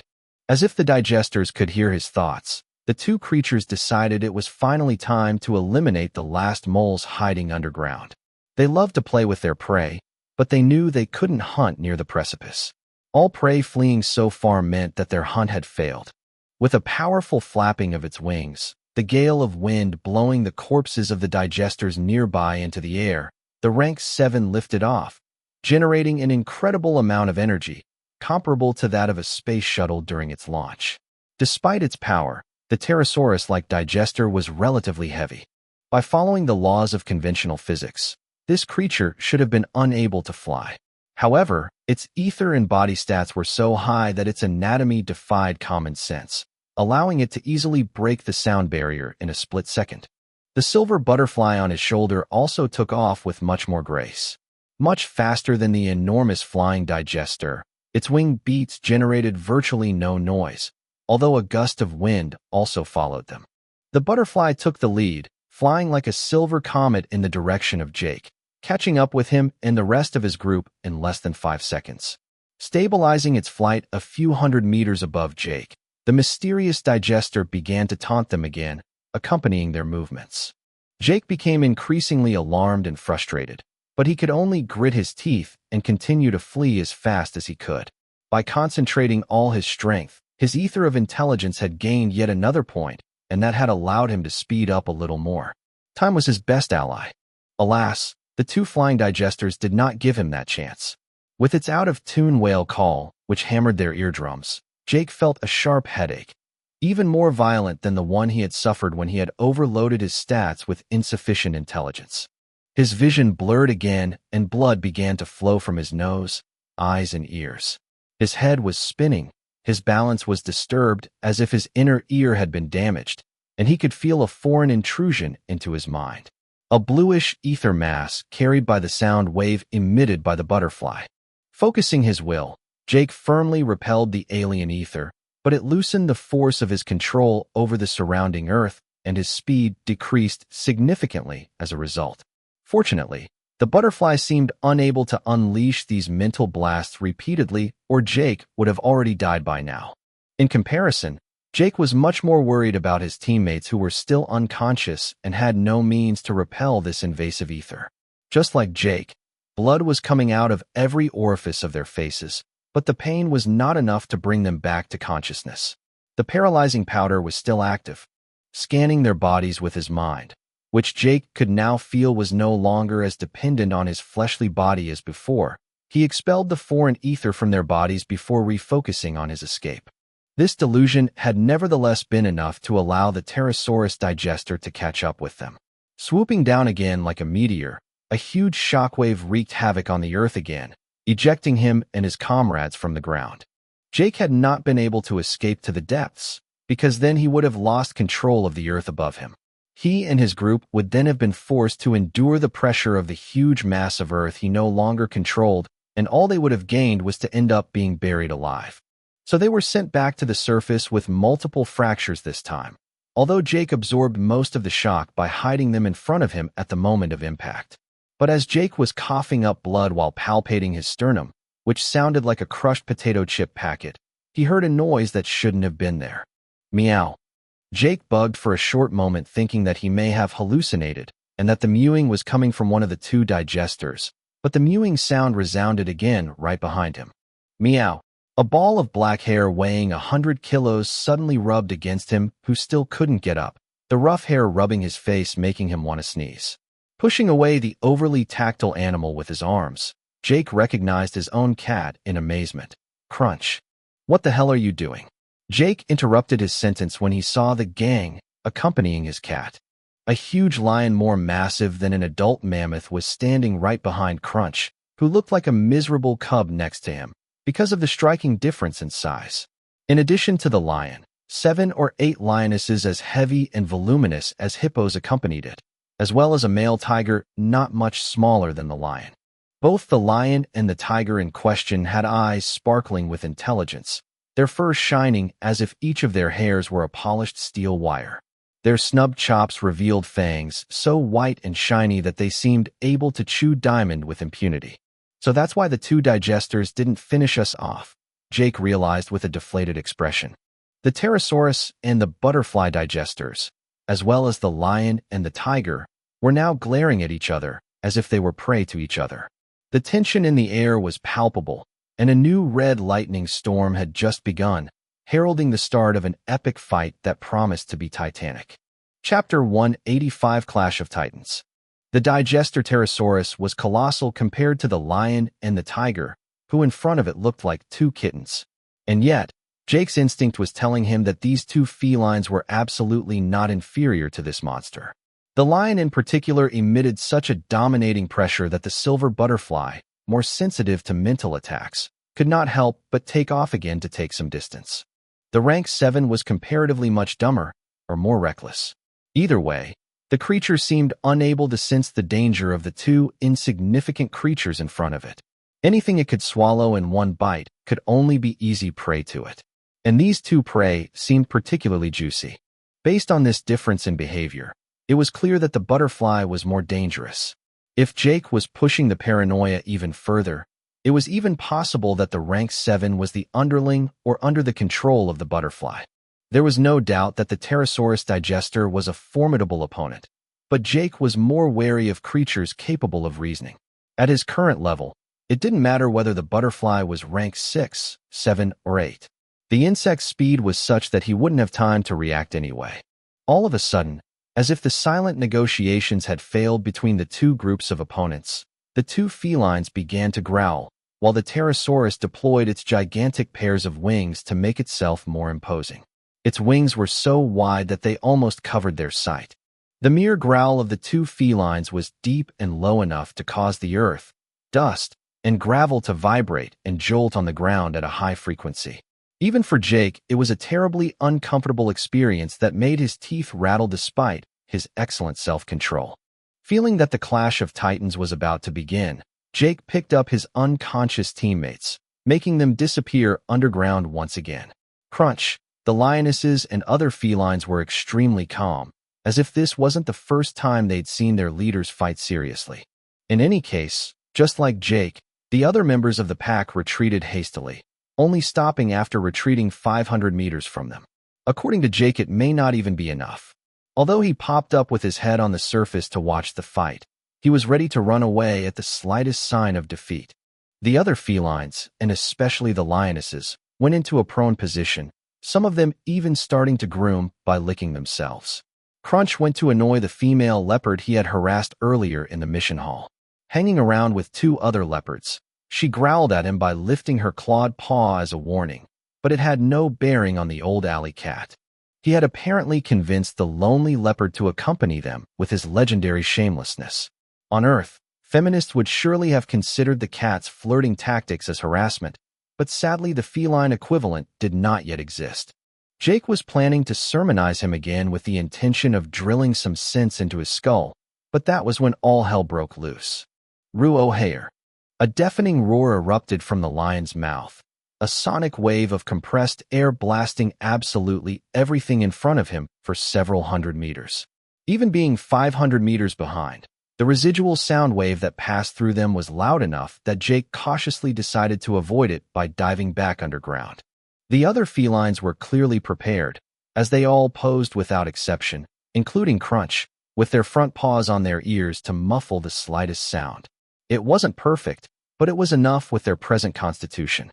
It reminded Jake of the scene in a movie where a group of politicians put on their goggles to watch a demonstration of a new weapon.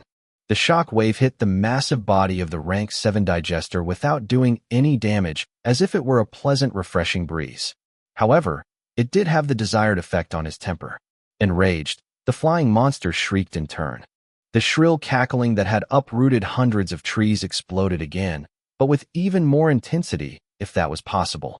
The 2 felines were much lighter and had to dig their claws deep into the rock to avoid being swept away. The mane, fur, and skin stuck back gave them funny heads, reminding each bystander that in the end they were just 2 huge cats. Meanwhile, the butterfly had lost no time whatsoever and had already started since its takeoff to spread its paralyzing powder by actively flapping its wings. The wing beats were slower and measured to avoid alerting the 2 felines. Unfortunately, the lion and the tiger didn't know anything about the butterfly's faculties and had no way to fight by avoiding contact with this powder. Long before the Rank 7 digester launched its attack, the first symptoms of poisoning appeared. The tiger stiffened, its breathing became slower, and its eyelids became heavier, but by stomping hard onto the ground and shaking its head, the feline forced itself to stay awake. An intense yellow and green light covered its fur, and the influence of the poison seemed to dissipate as if by magic. As for the lion, he did not show any physical sign that he was affected, but he did not move either, suggesting that the paralysis had taken effect. Satisfied, the silver butterfly uttered its out-of-tune wail howl, ordering its stupid ally to attack. This scream also contained a mental attack powerful enough to turn the brain of a normal human into a vegetable. Again, the mental storm hit both felines, generating different responses. The tiger's vertical pupil irises glowed electric blue, and a strange bluish force field covered its body, neutralizing the immaterial attack. The lion remained frozen in the same position, as if the paralyzing powder had really damaged him. The mental wave passed through him, then disappeared long after the energy had dissipated. The butterfly had some doubts, but in the end it was still just an insect. It trusted the destructive power of the Pterosaurus digester. Prudently, the insect hovering high above them uttered a last cry to remind its comrade to attack the vulnerable lion first. The gigantic monster shortened the distance to the felines in a heartbeat, as its 8 pairs of metamorphic legs and 3 pairs of huge wings gave it an insane burst of speed. At that moment, it was not a good idea to stand behind the beast, because the blast generated by its acceleration was enough to reduce a small hill to dust. Its 4 forelegs turned into monstrous sides that were vibrating at a very high frequency, producing excruciating ultrasounds, and then they struck down at a speed impossible to follow with eyes on the motionless lion. When the 4 sides were only 1 meter away from cutting the lion into pieces, the vertical pupils of the cat turned abruptly toward the butterfly. As if time was frozen, the flying digester, unable to interpret emotions, nevertheless felt for the first time an intense fear, unnatural for its species. The lion then gently tapped the ground with his paw and vanished, leaving a few long yellow hairs in its former place. The four front sides of the giant digester fell to the ground with a thud, their extremities spouting a geyser of silvery blood. Completely unable to process what had just happened, the rank 7 with its multiple asymmetrical eyes opened its pelican beak in a vain attempt to express its indignation, but no sound came out of its mouth. As the digester looked for the culprit, its field of vision suddenly changed, the ground, its headless torso, and the sky following one after another several times before crashing into the dust in a heavy bang. The 7 silver eyes of the monster did not lose their light immediately, continuing to oscillate and move asynchronously in search of the culprit. The digester had such vitality that the creature's brain could survive several tens of minutes drained of blood without any source of oxygen. At last, the culprit reappeared above it, the lion standing poised on its enormous beak. The 7 silvery eyes finally found a common direction to point in, but the feline made sure it would be for all eternity. Raising his front paw again, a blinding red and golden light covered it. When the lion slammed it down, the digester's skull exploded like a balloon full of water thrown from the 15th floor. The ground caved in, forming a crater 7 or 8 meters deep, stirring up an absurd amount of dust. Jake, who had witnessed the fight from beginning to end, was completely flabbergasted. All in all, the real clash had lasted only 1 or 2 seconds, and the tiger had been useless. The butterfly was as shocked as Jake, and its survival instinct kicked in instantly, defying the supposed fearless nature of the digesters. Taking advantage of its altitude, the flying insect flew like a comet towards the sky, disappearing from their sight within 1 second. They had won the battle. Chapter 186 Crunch the Savior. Once the battle was over, Jake suddenly felt overwhelmed by a terrible fatigue. He'd been fighting most of the night with 2 badly punctured knees, thinking he wouldn't survive. Even for a strong-willed, battle-hardened person, it was still a grueling experience both physically and emotionally. It took a few extra minutes before the tremors and residual energy from the battle between these titans dissipated. Rocks and dust had obscured their vision, while the temperature due to the repeated impacts and shock waves had risen severely. When the dust had almost settled and their visibility had returned to normal, the tiger, who had been of little use, gave a long roar to signal them to come back. Jake wasn't sure if he and the other 4 humans were allowed to follow them, but he felt he could shamelessly use his cat's notoriety in this pack, regardless of its value. Sarah and Kyle, stronger than the 2 princesses, woke up at this point, allowing Jake to lighten his burden. The 2 companions were disoriented, and their gaze only alternated between the enormous remains of the digester and the 2 massive felines that had already begun to gorge themselves on their victim. With each snap of the jaws, several dozen kilos of silvery meat disappeared into the mouths of the lion and tiger, the chitin exoskeleton, bones and metal legs being bitten indiscriminately, like a scrap car that has been run through a crusher. Jake was dying to empty his gourds to fill them with the blood of the rank 7 digester, but he was afraid that the 2 felines would take his gesture as disrespectful. The dominant lions were known to eat first, followed by the other lions or dominant lioness, eventually ending with the cubs. For the moment, Jake didn't know if this motley pack was following this principle, or how much the lion had evolved cognitively to free himself from his animal instincts. If he took Jake's deliberate action as a provocation, Jake would have no choice but to confront him. It was clear that the lion did not perceive them as prey, as evidenced by Crunch's smug expression and the fact that this gang of felines had saved them in extremis. In comparison, no other human had come to rescue them. Before taking any unnecessary risks, Jake decided to communicate with his cat by probing his thoughts in order to get a sense of the situation. He already had his own idea, but a quick confirmation was better than long, fruitless ramblings. Now that his extrasensory perception had exceeded 100 points, it was indeed possible for him to control and perceive the ether on a 10 meters radius. This greatly simplified communication with his cat, since he could now access the data from his bracelet and the blue ether circulating in his brain with a single thought. Crunch didn't have much more ether than before, except for the few digesters he had killed with Jake, Sarah, and Will a few hours earlier. He had indeed stayed quietly inside the Oracle shelter waiting for them. Since Jake's intelligence had exceeded 150 points of ether, his ability to interpret his cat's thoughts and emotions by linking his mind to them had also evolved significantly. After trial and error in interpreting his cat's thoughts, he finally obtained a satisfactory summary of the facts, which confirmed his hypothesis. Just as Jake had been given a mission to save the two princesses, Crunch had been given a mission to save him as well. Naturally, Crunch couldn't save Jake on his own, and his oracle path had logically led him to call upon his feline friends, whose the lion and tiger were unfathomable. In the end, it worked perfectly, and everyone was saved without a hitch. As for the reason for these missions, it was what the coaching feature called opportunities for the bracelet holder. Both princesses were in distress, and Jake needed some empty crystals. They had plenty of them and weren't too far away. Jake was up to the task, and their moral inclination was in line with his own value model. As a result, a mission coach had been generated. There were certainly other factors influencing the Oracle system's decisions, but he didn't have access to them with his current Oracle rank.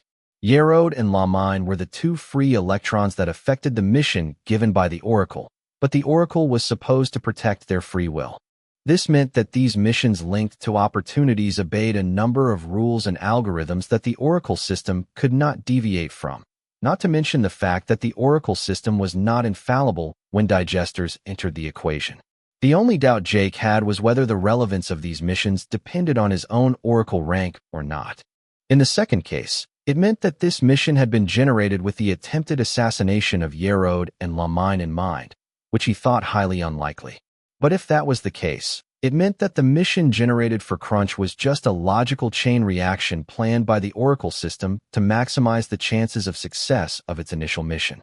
Jake didn't think for a second that the Oracle system would be so benevolent as to put his existence and that of the two young women above the murderous intentions of the other two mercenaries. The plan of the two assassins was nearly perfect and had only failed because of the unexpected arrival of a horde of digesters they knew nothing about.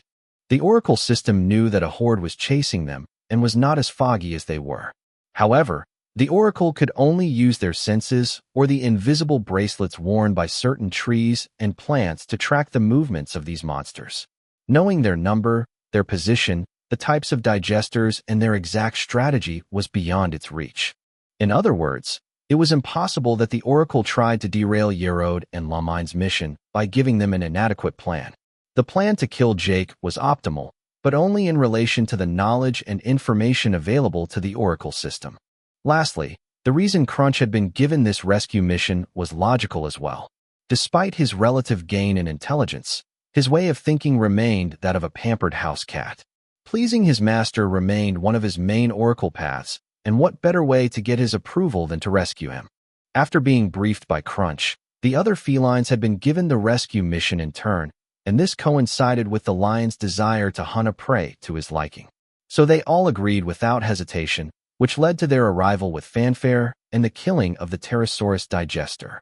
Jake mechanically stroked his cat's fur to congratulate his performance and fuel his silly ego. As long as the cat didn't ask him for ether, Jake was ready to give him as many caresses and kibbles as he wanted. Nevertheless, Jake still needed him to convince the lion to communicate with him. The lion had no vocal cords, but his intelligence was definitely superior to Crunch's. If Jake compared Crunch to a digester, his strength was somewhere between a rank 2 and 3. The lion, by effortlessly pulverizing a rank 7, had shown that he wasn't playing in the same category. The butterfly, clearly intelligent, had chosen to flee without hesitation, which was a first for Jake. Until now, the digesters had always sacrificed themselves on his blade without any inconsistency or uncertainty. The silver butterfly was so fast that he could go from 0 kilometers per hour to Mach 5 in less than a second, and yet he still chose to flee. Just for that alone, Jake would never risk underestimating such a big feline. While Crunch was trying to convince the lion, who was surprisingly indifferent to the cat's meowing during his meal, the two unconscious princesses woke up in their turn. They too were disoriented, but the tears of joy flowing from Essia's eyes made it clear that they couldn't believe they were still alive. It had been by far the longest and most eventful night of their lives. A few minutes later, Crunch came back to them waddling with his insufferable cocky face. Sarah took the bait and willingly gave him the petting he was waiting for, which gave the two noblewomen the green light to do the same. Chapter 187, Sharing the Booty. Only Kyle, who seemed too busy communicating with his Oracle AI and keeping track of his points, stayed away. Despite his apparent calmness, he was exhausted, and a wince sometimes seized his face when a wrong movement awakened the pain in his wounds. Jake patted his shoulder without saying a word to show him his moral support. Then, after telepathically checking his cat's thoughts, he used his control of Earth to slide to the lion's side and begin his bargaining. The tiger, alerted by the movement of the ground, straightened its head, its muzzle dripping with silvery blood. Then, realizing it was only one of the humans they had just rescued, it refocused on savoring it. Jake, who didn't have any universal translators, chose to connect his ether to the lions to convey his intentions. The feline in question stood up abruptly with a slight growl as he sensed the intrusion of a foreign spirit, but when he realized it was only a means of communication, he calmed down. This allowed Jake to confirm that the lion, strong as he was, had only recently awakened his 7th stat. His ether remained confined within his body, but the quantities were frighteningly high. The tiger's ether control seemed better in comparison, with a more restrained flow. The feline's body appeared like a sun in his mind when Jake used his extrasensory perception. Based on color intensity, the ether strength, agility, and constitution of the lion had exceeded 2,000 points. It was such an absurd amount of ether that Jake just couldn't understand how this was possible. To have stats like that, this lion had probably been on B842 for months, if not years. Only the Oracle knew how many ordeals he had participated in. Considering that the feline's body was considerably larger than that of a trained human, the difference in effective strength was even more terrifying. Even if Jake achieved the same ether stats as the lion, he was absolutely certain that he wouldn't stand a chance of winning in a head-on confrontation. It was the same on Earth after all. Before they received their bracelets and discovered the existence of the mirror universe, every living being on Earth had an ether density of 10 points. No sane human would have dared to face a lion with his bare hands, even though their ether stats were equivalent. Swallowing his saliva in search of the right words, Jake opted for honesty. He explained the effect of digester blood on stamina and regeneration by transmitting some clear mental images, and then asked if he could fill his gourds. The lion looked at the huge carcass of the digester and concluded that a few liters more or less wouldn't make any difference. The feline could be considered more intelligent than a normal human, but his knowledge was that of a kindergarten child. He had never been to school, had never handled any tools except for the bracelet on his paw, and was still having trouble communicating with his own Oracle AI. To have a human being able to communicate with them and at ease with all these weird technologies was definitely a good thing. Having been given his consent, Jake happily filled his gourds and bottles while whistling, remembering that he would surely need it very soon to heal his knees. Seeing that the lion was conciliatory, Jake signaled to the rest of his group to join him to do the same. The tiger interrupted his feast again when he saw the 4 humans join them, but when he discovered that they were only interested in a little blood, he lost interest immediately. Enya and Essia, who had lost their gourds when they were attacked by their former guards, had to bring themselves to contemplate the 3 earthlings filling up with digester blood in silence. Jake, the one who had saved them, had countless empty bottles and gourds, as if he had foreseen this situation from the start. The handsome man and the blonde woman at his side were equally well prepared. Once all their bottles and gourds were full, the trio stared in frustration at the silvery blood that was still pouring from the victim's severed neck. Letting all that blood spill out would be a total waste. Meditating for a few minutes in search of a solution, he finally came up with some ideas. For one thing, night gave way to dawn. Jake could feel that even though there was no visible sun, his body was radiating a pleasant warmth, and he could feel a new source of ether building up inside him. This ether came from infrared radiation, visible and ultraviolet light. The invisible radiation from the sun, filtered mostly by the black clouds, was nourishing his body and making it stronger despite the fact that his biology was still that of an earthling. "Have I become a Kryptonian?" Jake blurted out with an expression of disbelief. Now that the battle was over, Jake had time to focus on his new sensations and abilities and was able to confirm that the ether provided by the radiation was a controllable energy source that the Cantharians seemed able to catalyze to emit heat. There were undoubtedly more complex ether manipulations to be done, but it was essential to keep in mind that he was still a novice in this field. He didn't need to be an expert to verify his plan. He could very well have used the uprooted trees to make a watertight barrel, but given the time it would have taken, he wasn't sure it was worth the effort. His current plan was simpler. Lift a mass of earth by telekinesis and then heat it to its melting point so that it turns into lava. After that, all he would have to do was mentally shape it to his liking and let it cool down. In practice, lifting the mass of earth proved simple, but heating it to melting point proved to be a real chore. The day was just beginning and the temperatures were mild. Radiation and thermal agitation were limited, making it impossible to provide enough heat in a short period of time. To achieve his goals, Jake had to learn to concentrate the radiation by using the sphere that defined the range of his extrasensory perception like a magnifying glass, then compress the matter to increase the number of collisions between atoms to force the temperature to rise. When daylight rose completely, Jake, who was dripping with sweat, finally managed to make a black barrel with a vitrified appearance, but by that time the monster's silvery blood had long since stopped flowing. Not demoralized, Jake asked for the remaining meat. The felines had been feasting for quite some time, and it wouldn't be long before the digester's corpse attracted other creatures, and perhaps another, even more ferocious horde. The lion and the tiger tried to tow the remains of the rank 7 back to the oracle shelter, but to no avail. The monster was just too heavy. A single liter of silvery blood weighed more than 10 kilos, which greatly limited the quantities that could be transported, full gourds or not. Its bones also had a density 10 times higher than that of heavy metals, and with the size of the corpse, this made the remains untransportable even for the lion. Normally, this prey could have lasted them a few days, but this time the pack had to give it up.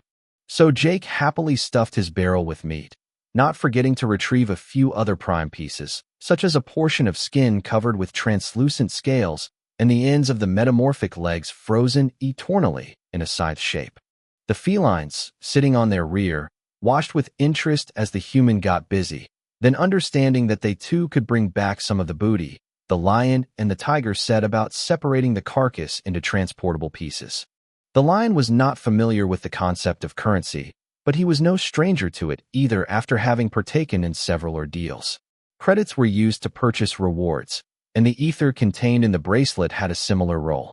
After interrupting Jake to ask a few questions in the form of grunts and growls, he finally realized that every single part of the digester was indeed precious, and so ordered the rest of his pack to help them. With the lion's consent and help, Jake cut the dead digester into pieces and harnessed each feline with a quantity of skin, chitin, and scales that they could carry by using the rope in his bag. Crunch wasn't spared either, even though he was the one carrying the lightest load. Leaving a good half of the remains behind for the scavengers, both humans and felines set off for the Oracle City with their loot. And when they finally caught a glimpse of the precipice a few minutes later, the sky showed a sign of clearing up for the first time.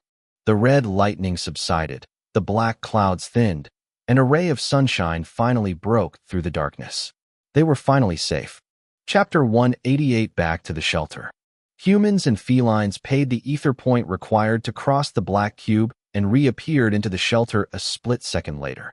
The black clouds had now all but dissipated, and 2 orange suns were now providing their auspicious brightness. The arrival in the city posed a major problem for Jake, which immediately dampened his mood. The ground under their feet was no longer just dirt or dust, but a kind of huge metal slab. Jake couldn't feel the ether in this material, and since the floor itself seemed to be forged in one single piece, manipulating it would have been extremely complicated if not impossible in any case. His temporary ability to manipulate the earth had therefore become useless, and the direct consequence of this was that he had just lost his means of locomotion. Still having his pride, he had anticipated the situation by pruning 2 long sticks in advance to act as crutches. If he wanted to, he could certainly creep or crawl faster than a normal adult human, but there was no way he would endure such humiliation. Yet he had not forgotten why he had taken all these risks and why his knees were in this state. With 14,500 ether points, Jake decided this time to rent a universal translator for the day. The translator in question was a simple black marble like obsidian to feed to his bracelet. Once the marble was consumed, all the words he heard were translated directly into his mind, as if an interpreter had come to occupy his brain. It was relatively miraculous, since the voice of the translation was very similar in tone to that of the person being translated. It gave the impression that these people were speaking directly to him in English, which was extremely disconcerting. He didn't know what it would be like with other species without vocal cords communicating with their mandibles or antennae. Would they have a deep or high-pitched voice? Or perhaps an improbable timbre of voice for a human, but somehow matching them? If Jake had been able to save those 10 ether points, he would have done so, but he was too worn out and weary to bother about a few points. He wanted to quickly solve his overloaded ether stats issue before the Cantharian and Myrmidian blood effect ended. By the way, what happened to Tim? Jake suddenly thought of the child for no particular reason. The last time he'd seen him, the teenager was on his way alone to his new cabin in the Oracle bunker, and Kyle had gone the same way. Kyle shrugged in response without showing any concern. His slightly slumped back and blank stare betrayed his exhaustion. He had already consumed the digester blood from the rank 7, but he would need rest to recover. Sarah may have looked better, but she was a better actress when it came to hiding her injuries. Both princesses were just as exhausted, but they were in a comparatively better mood.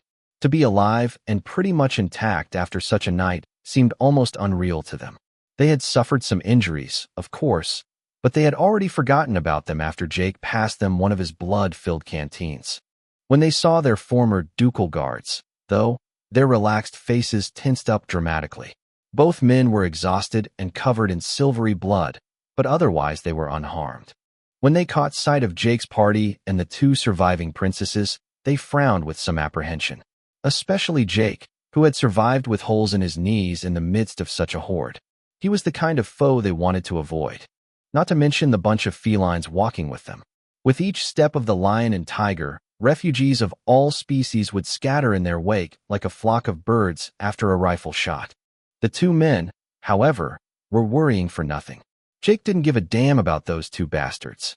If there were 2 people he wanted dead above all else, it was Yerode and Lamine. His shadow guide could locate them and point the way to them again, but it didn't matter now that they had reached the shelter's secure area. The 2 princesses halted briefly when they reached the position of their former guards. Essia, the little sister, was biting her lip, barely holding back from slapping them. Enya was calmer, but she gave them a judgmental look. "I hope you won't regret your choice," Enya finally said after staring at them silently for half a minute. "For your long years of service to my family, I forgive you, but from today we are strangers." Essia's shocked face revealed her unequivocal disagreement with her sister's act of clemency, and did not seem ready to stop there. Nevertheless, Enya grabbed her firmly by the hand and forced her to follow her. Following them with her gaze as she walked away, Essia still gave them one last glare before leaving with a HMMF. Jake chose wisely not to interfere in their affairs. Now that he had the translator with him, he could easily follow their conversations, and it gave him some insights. The interesting point, apart from the fact that they belonged to an influential family that these 2 traders once served, was that with the help of the translator, he realized that learning their language was extremely simple. Every word they had spoken in their native language, Jake had memorized them perfectly down to the accent thanks to his phenomenal memory. With translation and his superhuman intelligence, he could easily derive the conjugation and semantic rules of a new language. He was almost certain that he could gibber their language decently by listening to them speak for a day. If they taught him their alphabet and gave him a dictionary, it could be accomplished very quickly once he had the basics. The group continued to walk to the rhythm of Jake's crutches until they passed the internal force field marking the entrance to the Oracle City and its structures. The refugees outside were technically only in the Oracle shelter and had no access to any of the facilities provided by the Black Cube. In the end, Will and Tim were waiting for them there. Will was pale and his eyes were ringed, indicating that he had spent a sleepless night waiting for them. Unlike Crunch, he knew his limits and hadn't tried to rejoin them. Tim, in contrast, had the healthy composure of a teenager having enjoyed a good restorative sleep. Unsuspectingly, he had fallen asleep quickly after eating a few cans the night before, enjoying a moment's respite for the first time since his arrival in the mirror universe. His jaded and still sleepy expression showed that he was not much shocked by their injuries. One could only wonder what his ordeal consisted of to transform a 5-year-old child into such a calm teenager. Tim was not very tall for his age, around 1m60, but his body was tanned and slender, and his short brown hair was slightly discolored by long exposure to the sun and sea wind. Will, the adult, was comparatively much less calm. On discovering their pitiful state and the pack of felines accompanying them, the 30-year-old man could not help but exclaim, "My God, what the hell happened out there?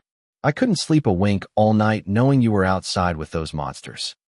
The businessman with glasses quickly inspected their respective injuries by feeling their legs, torsos, and arms without asking their opinion.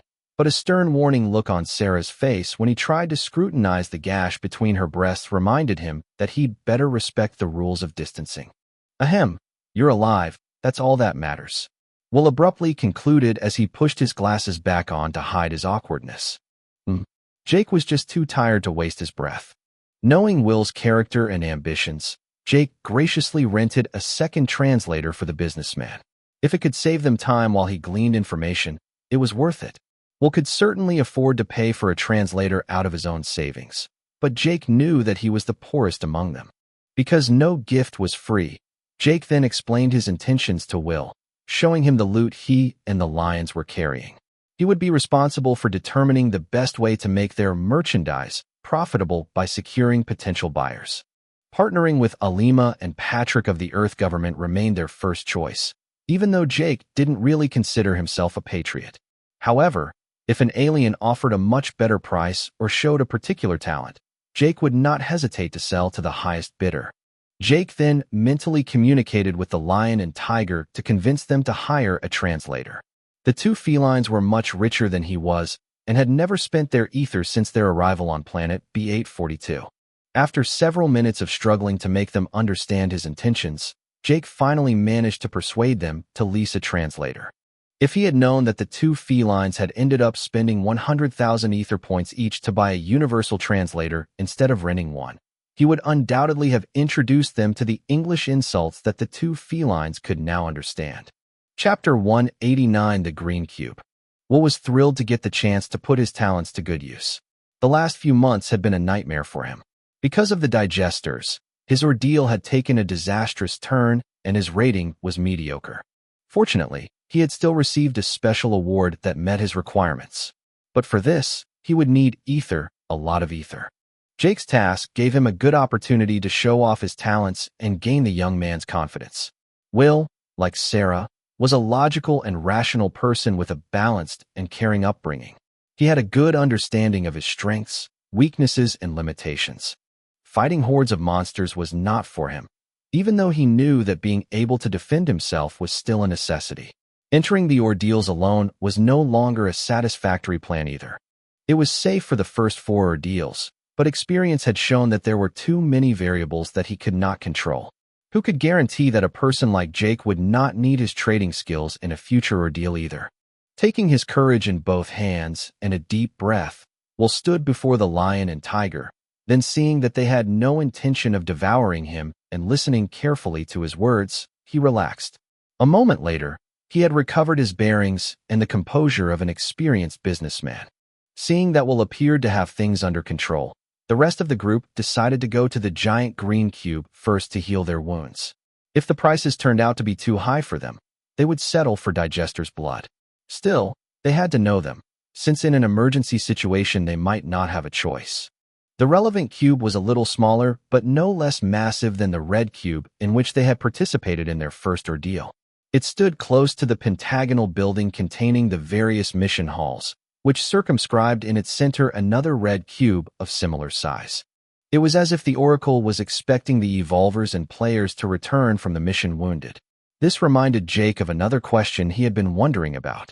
When you died in the ordeal, was there a consequence, like a healing tax or a malus on your rating? Jake asked Sarah and Kyle, since he didn't know Tim's exact circumstances. The two princesses had eventually rent the universal translator as well. Although they were keeping their silence, perhaps out of shyness, they were not completely out of the conversation. Sarah and Kyle flinched when they heard the question. The feeling of dying was still fresh in their minds. After thinking about their answer for a few seconds, Kyle answered, "I believe the resurrection was supposed to be charged 50 credits and would have reduced our ordeal rating by that much." It was in line with the stingy side of the Oracle system that he was aware of. Jake knew the credits were exceptionally valuable, far more than the Ether equivalent to buying something in the Oracle store. He hadn't yet visited the gigantic blue cube corresponding to the Oracle store, but he should pay it a visit soon. It was an absolute necessity. After the malicious ambush of Yerode and Lamine that had cost him his knees, he absolutely had to make the effort to memorize all the Ether skills and Oracle devices skills available for his Oracle rank. Jake hadn't tried at the end of his ordeal because he was pressed for time, but it was now a sine qua non condition for his survival if he didn't wish for such a situation to happen again. Would have. Jake noticed the incongruity in Kyle's words. This time it was Sarah who explained. The 50 credits had been deducted from our reward, but the Oracle system suddenly decided to reimburse us. It's consistent with your discovery of digesters in the temple. Oh, does that mean that theoretically, every dead contestant in the arena owes me 50 credits? Jake's face lit up when he learned this juicy detail. What digesters? Kyle, who still didn't know about the digesters inside the ordeal, interrupted them with a confused look. Jake explained to him again what happened after they died in the arena as they walked to the green cube. Kyle was shocked, but quickly came to his senses. It was kind of reassuring in a way. That first ordeal was not normal. He had already promised himself that if the next 3 were as dangerous as the first, he would never participate in the 5th. He cared about his life. Upon arriving at the edge of the green cube, Jake inspected the emerald green reflections and glimmers running through the structure with unabashed curiosity. The Oracle was probably the only thing or person capable of manufacturing such a mysterious object. The Oracle system is omniscient, it's a fact. She completed his thoughts. But he feeds off the knowledge of the bracelet wearers. Everything you learn, the Oracle learns too. By following this logic, it's possible the Oracle has not always known how to make these cubes. Makes sense. Jake nodded unconsciously. My opinion, however, is that in order to predict the future of everything that is part of his system, the Oracle must have all the elements in hand from the start. You said it yourself. If he's missing an initial detail, an etheric or physical law that he doesn't know about, the calculations would automatically become wrong. But the Oracle doesn't know everything. The Oracle AI refuted in a soft, barely audible voice. The digesters are proof of this. This was indeed the weak point of his argument.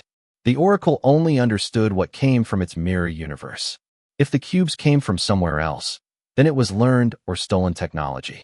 Jake, Kyle, and Sarah then put their palms against the surface of the green cube, facing them in anticipation of the familiar system notification. Tim and Crunch, who were fine, chose to accompany Will and the other felines. Tim loved animals and Crunch hadn't given up on his idea of wooing the female leopard. The notification simply asked them if they wanted to enter the cube. To their delight, there was not one more head tax. They soon changed their minds once inside. If the red cube contained a mysterious, lightless space inside, serving as a launching pad to the ordeal worlds, the space inside the green cube was its exact opposite. White light as intense as the sun as far as the eye could see, so intense that they could barely see their own bodies. Jake could no longer see or hear Sarah and Kyle. Despite the intense white light, his eyes didn't hurt, and he didn't feel particularly dazzled. Jake suddenly felt a shiver run through him, and noticed a soft emerald light coming out of nowhere scanning his body from head to toe without him being able to stop it. Once the scan was completed, a notification of the Oracle system popped up in his mind. Health state good, psychic state good, functional immune system, no genetic abnormalities. Blood count is below the expected volume. Search for injuries. Knee injury. Punctured patellas with rupture and partial destruction of the ligaments and associated menisci. Cost of treatment, 27,800 points. Searching for etheric anomalies. Etheric anomaly detected. Overloaded stats and foreign ether sources. Do you want to re-encode your ether? Cost of the procedure, 250,000 points. Jake didn't know whether to laugh or cry. It was a relief to learn that his wounds were not impossible for the Oracle to heal, but the price was just too high. As for re-encoding his ether, he had every intention of consulting an etherist to fix the problem. If he really spent 250,000 points here, he'd be a complete moron. By asking a few more questions to the interface with the help of she, he ended up getting the information he wanted. The green cube didn't heal by performing microsurgery or anything primitive and constraining. As with the food purchased from the Oracle store, the green cube would scan the body, genome, and etheric code for abnormalities, and then directly reconstruct the damaged parts using pure ether as an energy source. This was a big part of the reason for the price. Even during the scan, Jake could feel a presence comparable to the one he was emitting with his extrasensory perception. The only difference was that this supernatural presence was emitted by a machine. Until now, no Earth technology had been able to detect the ether presence, although his mind could easily do so. He sincerely wondered how the Oracle operated these inanimate machines to give them such an advanced ether control. In the end, he gave up on the green cube and came out a few minutes later after asking all the questions he could think of. Chapter 190 Almas. Kyle and Sarah were already waiting for him outside. Their wounds were many, but they could all heal on their own without leaving any after effects, except for some nasty scars. That was another ether-related issue. Their vitality and metabolism was much better than before, but the healing process hadn't really changed. As soon as a wound was too large, spontaneous healing without adequate sutures would necessarily leave some unsightly traces on the scar tissue. This was all the more true since the number of possible cell divisions by each cell was in principle limited. High vitality was not a sufficient reason to be repeatedly injured, at least as long as their genetics remained that of a human. Stem cell culture, cell dedifferentiation using growth factors, 3D printing of skin or organs, or telomere elongation were all solutions that existed in theory in the 22nd century, but they were still expensive state-of-the-art technology. Enya and Essia had also emerged from the green cube early on. Their injuries were the least severe, and they were right now the poorest of the group except for Will. Jake didn't include his cat in the equation, since the cat's fortune was basically his. The group of 5 inspected their respective wounds, which had not budged, before releasing a short but meaningful burst of laughter. "How much was it to heal your knees?" Sarah asked him with an expression of concern that seemed sincere, although he couldn't be sure with her excellent acting. "Too expensive for me, unfortunately. 27,800 points. Jake sighed, although he's already come to terms with it. With this first exchange, Kyle's, Sarah, and the 2 sisters shared the price of their healing. Kyle's injuries were paradoxically more expensive than Jake's, which confirmed the answers to the questions he had submitted to the system. The green cube made little difference about the location or apparent severity of the injury. What mattered was the damage, or more precisely the biomass to be reconstituted. If a physical deformity needed to be restored, or lungs damaged by smoking for example, the Oracle simply charged for the creation of a healthy organ.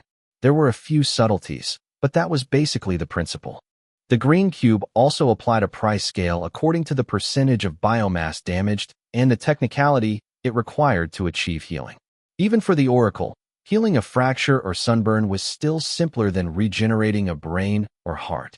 Nevertheless, the green cube seemed to apply a malus, quickly becoming exponential if the damage suffered was too great. For example, if Jake had come back with no legs and no arms, he would have needed several million points, while if he only had his head left, by the greatest of miracles, he would have needed 1 billion points.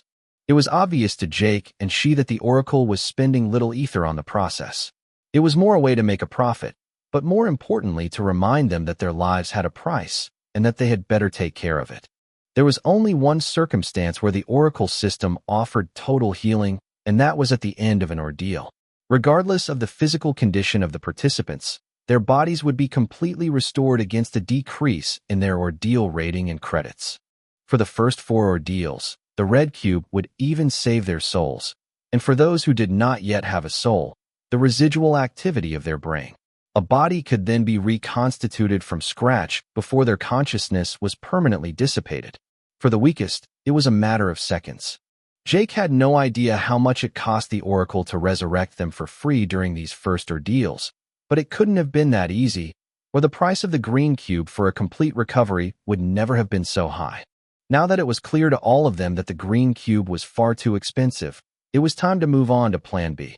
Jake, Kyle, and Sarah, all three, had something to bandage, clean, and suture their wounds. The two princesses had none of this, as the nobles of their world were used to using the healing mages for this type of situation. Only the poor used cloth bands or cheap alcohol to disinfect and bandage their wounds. Since they were still wounded and did not want to suffer unsightly scars in the future, they decided to accompany Sarah to learn how to make their own stitches and bandages. Kyle didn't know how to do stitches, but with his current agility, he had enough dexterity to get by. If he really wasn't doing well, he would go look for Jake or Sarah. They had exchanged the numbers of their booths in the Oracle bunker, and they could easily find each other thanks to their shadow guide. Jake had a higher Oracle rank, but as long as he allowed his group to find him, and as long as their intentions were not harmful to him, he would appear in their Oracle paths. Before the group split up to go about their business, Jake didn't forget to explain why he had saved them in the first place. As a good antisocial person, tact was the least of his worries, and he believed in honesty. Jake didn't need to be sweet-talked about, and he acted the same way with others.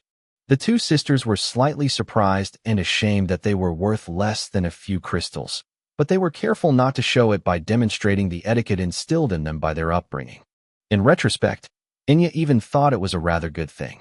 If he had come to save them by claiming to be a hero, they would have found it even harder to believe, even if they hoped for it deep down inside. The 100 crystals I gave you as payment for your weapon were practically all I had. I must have about 20 left. Inya confessed by brushing her hand through her hair to hide her embarrassment. Jake was dumbfounded when he heard the translation through his bracelet. He had genuinely assumed that the young woman was rich when he had negotiated with her the night before the ordeal. If he had known that those 100 crystals represented almost all of her fortune, well, it wouldn't have made any difference. But he would have felt a little guilty, though not for long. Increasing his chances of survival was his priority then and still was today. Listening to them, Essia remembered something. It's true that we don't have many of the red crystals given to us by the instructor, but we do have our jewels and a lot of precious stones. The younger sister revealed with a sense of pride that only the rich could boast. Inya facepalmed in her mind, her face slightly red with disgrace. At least their foolish decision turned out not to be so useless. Jake immediately regained his enthusiasm when he heard Essia's words. He didn't care much for their past mistakes. What mattered was that they had enough crystals to fix his overloaded ether stats problem. Then he remembered that they had lost their bag outside the shelter when they were ambushed by their former soldiers, and couldn't help but inquire where the jewels were. In our booth at the Oracle bunker. Inya confirmed with a smirk, knowing full well why he was asking this question. Phew. Jake relaxed visibly at the confirmation. Ultimately, he glanced at his knees and felt that they could wait. The bone healing had already begun. Therefore, he would have no choice but to break his knees again if he wanted the healing to take place properly. Well, I'll take you girls home, Jake announced shamelessly. To get those crystals, he was willing to do anything. Sarah raised an astonished eyebrow, but wisely decided not to say anything. Thus, it was decided that Jake would accompany the three girls to the two sisters' cabins to get the crystals, while Kyle would go home alone. Kyle had a strong feeling of being left out, but he foolishly thought it was the privilege of the powerful. His charm seemed to have no effect since his arrival in the mirror universe. The group of 5 then made their way to the pyramid-shaped building containing the Oracle bunker, and then parted once in the lobby, Kyle's solitary, slumped gait almost evoking their pity. Almost. Chapter 191 The Sister S Booths. Jake and Sarah just followed the two sisters for the next 15 minutes, passing through the various orange cubes and identical corridors to finally arrive in front of their cabins. The two sisters' booths were next to each other and connected inside, as if in a 2-room apartment. This made Jake realize that connecting booths to each other was not just limited to pet or slave owners. It was apparently possible to connect these cabins as long as you had the consent and the booth number of the people involved. Yerode and Lamine probably had their booths side by side for the same reasons. Just thinking about those two scumbags and the female slave stuck with them made Jake's blood pressure go up a notch, and he had to take a deep breath to finally relax and loosen his fists. Is everything all right? Sarah noticed his change in expression instantly. Perhaps it was her feminine instinct. Well, it's all right. I was just thinking about my knees. Jake smiled back and let out a half-truth. This revenge, he intended to exact it alone. Oh, Sarah didn't insist after she unconsciously glanced down at his perforated knees. They were in pretty bad shape. Without crutches, it was clear Jake couldn't walk. Meanwhile, Enya, the older sister, had pressed her hand against the smooth carbon gray wall bearing the symbol corresponding to her cabin number. The solid texture of the metal suddenly liquefied to form a vortex. Accustomed to the phenomenon, Enya entered her cabin without hesitation, and the rest of the group followed in her footsteps. Jake almost let go of his crutches when he discovered their apartment. He, who had only taken a 20-square-meter room with a toilet and a shower for 12 ether points a day, entered a 40-square-meter room with a bed, table, and chairs, and a partition separating the bathroom from the toilet. Essia's connected booth was exactly the same. Jake could not help but facepalm at this spectacle. Even Sarah had her mouth open in the shape of an O, and was blinking repeatedly as if she couldn't believe what she was seeing. She too, as a young woman, wanted to enjoy her comfort and loved spending. But there was a limit to stupidity. Jake didn't know the exact price of the furniture, but the 40 square meters alone cost 8 ether points a day. After accumulating 14,500 ether points in one night, his view of the rent was no longer so pessimistic, but it was still a waste in his eyes if those points could be used to get stronger. Considering the recent rescue of the two princesses, they were far from invincible. Separating the booth into different rooms did not cost anything. It was one of the free customization options.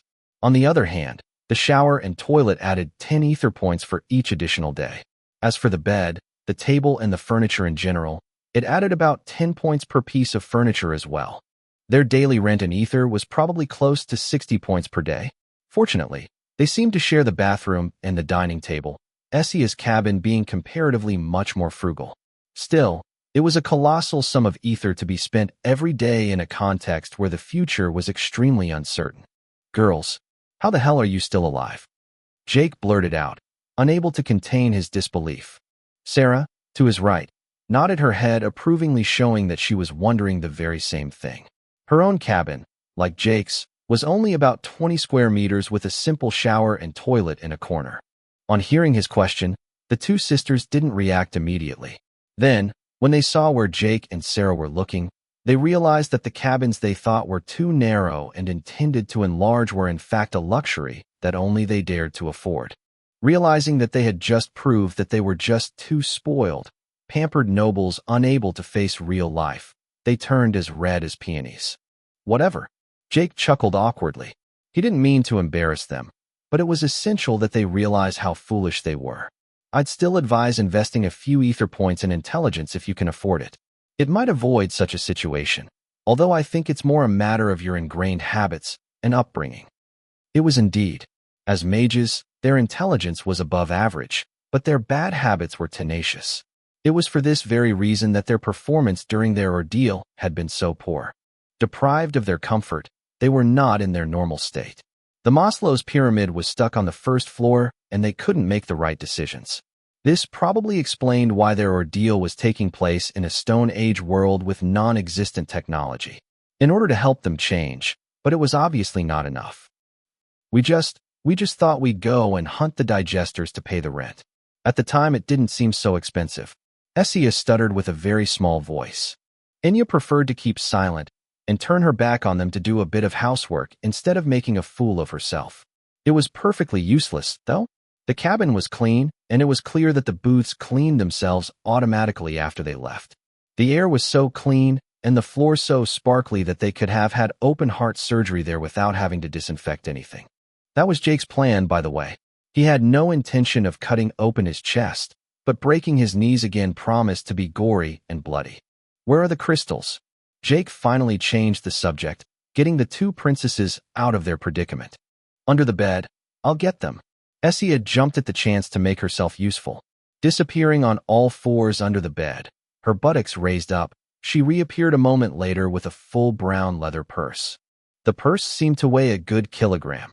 And when the young woman undid the string holding it closed, shimmering reflections of different colors could be seen inside. Trusting Jake with the purse, he grabbed it with a simple "thank you" before sitting cross-legged in a corner to conduct his experiment. The three young women watched him do so calmly without interrupting him, and when they saw a stream of red ether gushing from Jake's body into one of the gems, they knew from Jake's relieved expression that his experiment was successful.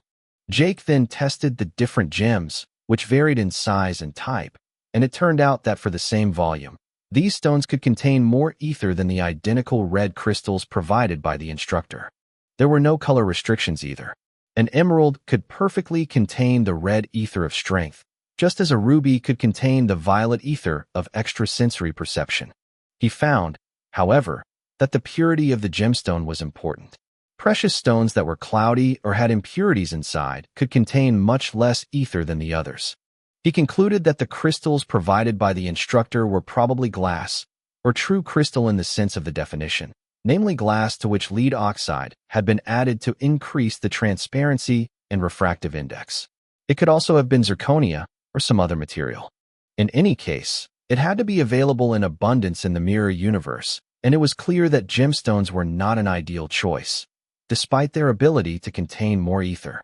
What the two sisters noticed most was that he didn't need to touch the gems to transfer his ether into them.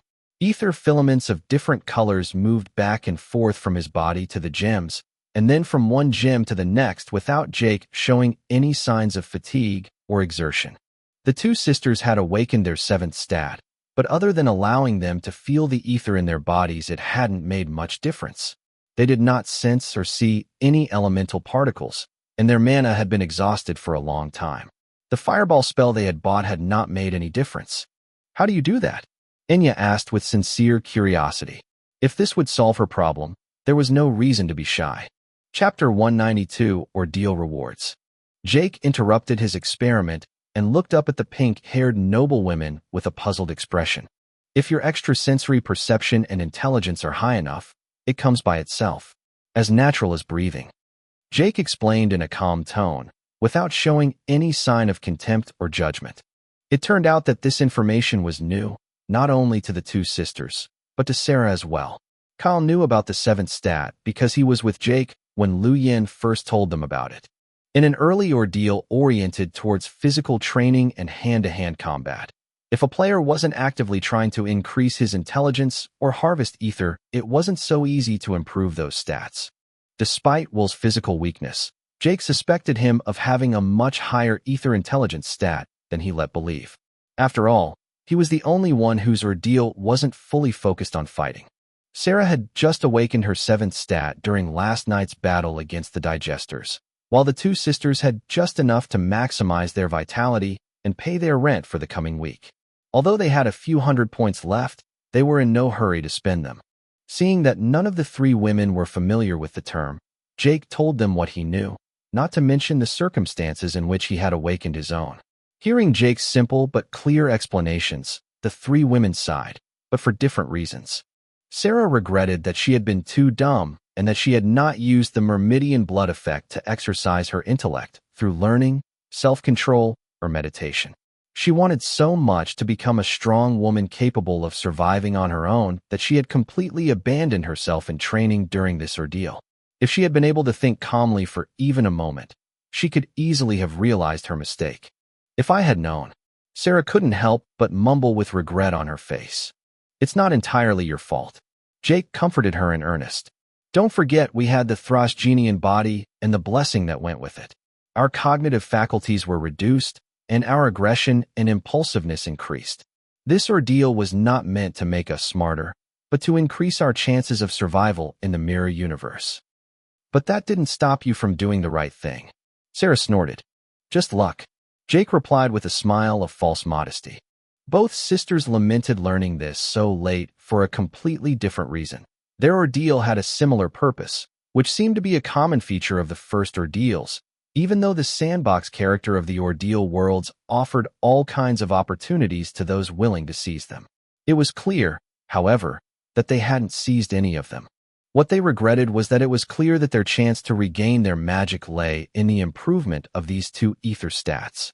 If they had made the right choices, they might have awakened their 7th stat much sooner. Then their fireball skill might not have been so useless. Having finished with his tests, it was time to move on to the critical step, breaking his knee again. Alas, Jake may have been brave and hardened, but it was different when he had to break his own leg. Just thinking about it made him shiver. His old habit of procrastinating came back at full gallop at that very moment, and in a split second, he found something else to talk about to postpone the inevitable. What did you choose as a reward at the end of the ordeal? Jake inquired with heartfelt curiosity. Sarah, I know about your gladius, but that shouldn't be your only reward, should it? Taken aback by the impromptu question, Sarah remained silent for a while, her puckered lips and furrowed blonde eyebrows showing that she was immersed in intense reflection. In the end, she preferred to speak frankly. The gladius was indeed my special reward, but I got another one that I haven't used yet. I left it in my cabin, though. What's that, blood? Jake thought it was most likely. Yes, Myrmidian blood, but not pure. So I wasn't really interested. And the negative effects of this bloodline in the event of defeat are too risky. Sarah justified her choice as best she could. So you must have some credits left? Jake asked again to confirm his deduction. A few, yes. Sarah clearly didn't want to answer that last question, and Jake didn't insist. It was possible that some of her credits had been spent on improving her gladius or improving the purity of the Myrmidian blood. There were plenty of other possibilities, but these were limited to rewards worth less than 200 credits. What about you? Jake turned to the two sisters who had remained quiet during their exchange. The two princesses exchanged glances and then came to the realization that they were still alive only because of him. Keeping a secret about an ether skill they had used constantly during last night's battle was ridiculous. It was Inya who answered. For the same reason we stupidly rented a furnished cabin with a bed and a bathroom. Our ordeal rating was pretty poor. We merely finished the ordeal by doing the minimum required, despite our belief that we had gone through a real hell. We only had 100 credits, so we bought the only ether skill within our reach that could suit us. A demonstration being worth more than a long explanation, the young woman raised her hand in front of them, palm towards the ceiling. Then a fireball was slowly generated in the middle of her hand until it was the size of a tennis ball. The process had taken more than 10 seconds. Although the magic trick was impressive, that was all it was, a magic trick. You couldn't hope to kill a digester with it. Apart from warming their backs, the effect of such a spell was extremely limited. Nevertheless, Jake, whose stats were higher, perceived more. Although it was clear that Inya hadn't yet awakened her 7th stat, the surrounding ether was slowly converging towards her hand as if it was under her control. Jake could certainly do the same with the ether within 10 meters of his person, but he couldn't possibly reproduce the last stage in his normal state. That is, the step that transmuted a simple mass of ether into flame, then controlled those flames to make them take on a spherical shape and finally cast the spell on the enemy. Right now, however, things were different. The Cantharian blood was still active, and that gave him instinctive control over the earth, but it also gave him an acute sensitivity to anything that gave off heat. Yet this did not mean that he could replicate this spell. Flames were the result of an exothermic chemical reaction called combustion, and it was clear that he could not exercise such fine control over matter. All he could do was thermally agitate the matter, hoping that the increase in heat would produce the desired effect. He was only an amateur, and the little magic he owed it to the blood's properties. Once the effect faded, he would once again become unable to perceive or control these elements. There was, nevertheless, one thing he could do in his normal state, and that was enough to make this LVL0 fireball skill viable. The shape is set. Can you affect the formation of the spell? Jake asked a series of questions to satisfy his need for understanding. Inya didn't think he'd be as interested in their ether spell, but she tried to answer as best she could. We have no control. The fireball is always the same size, always forms at the same speed, and is thrown at a fixed speed as well. There's nothing we can do. Just wishing to cast the spell is enough. It's completely instinctive. After that, Jake remained silent for a while, lost in thought. The LVL0 was probably due to the fact that the effects were too limited. There was no freedom of action. The Cantharian bloodline was much more interesting in comparison. In addition to being able to control the earth as if it were its own body, It could also generate heat and feed off various electromagnetic radiation. The possible spells were only limited by the caster's imagination. If Jake learned more about ether manipulation, he could most certainly produce the same fireballs with this elemental bloodline affinity without learning any ether runes. The earth and the warm, bright environments nourished his body and also accelerated his recovery, making the Cantharian bloodline a balanced and versatile bloodline. By contrast, this fireball skill was indeed a bit lacking. Still, I can at least check one thing, Jake thought as he stared at the levitating fireball above Enya's palm. Let me try something, Jake finally said as he put his hand under Enya's. Chapter 193 Experiments.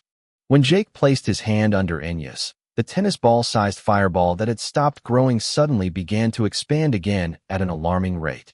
In less than a second it had doubled in size. A few seconds later it was the size of a watermelon and the radiant heat of the flames had reddened their faces.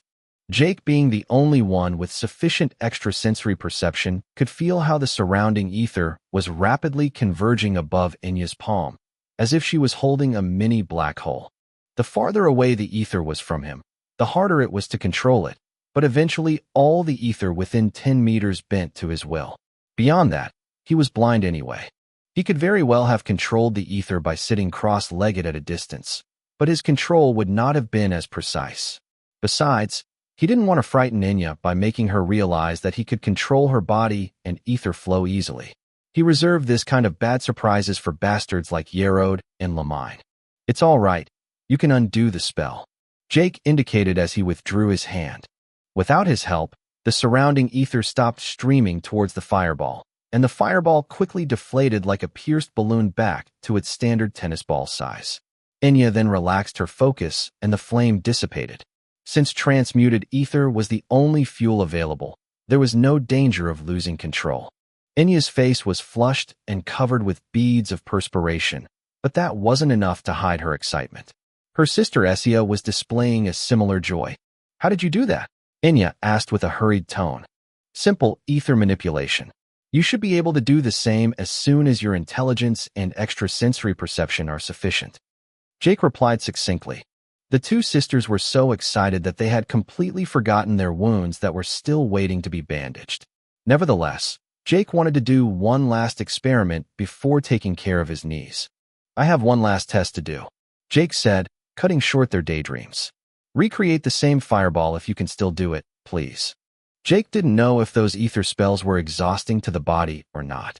Manipulating the earth around him hadn't particularly taxed him. Maybe a little mentally, but nothing a good nap couldn't solve. This situation was different, however. He wasn't sure, but he had a hunch that the LVL-0 spell was drawing some of its energy from the frail physique of the young woman.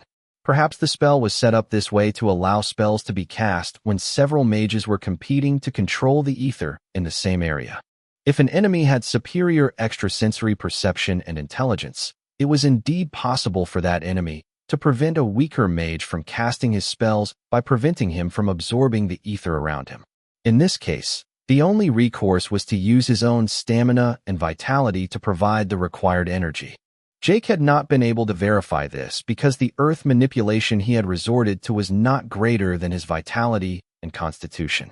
The only relatively exhausting moment had been when he had melted the lava soil into a container.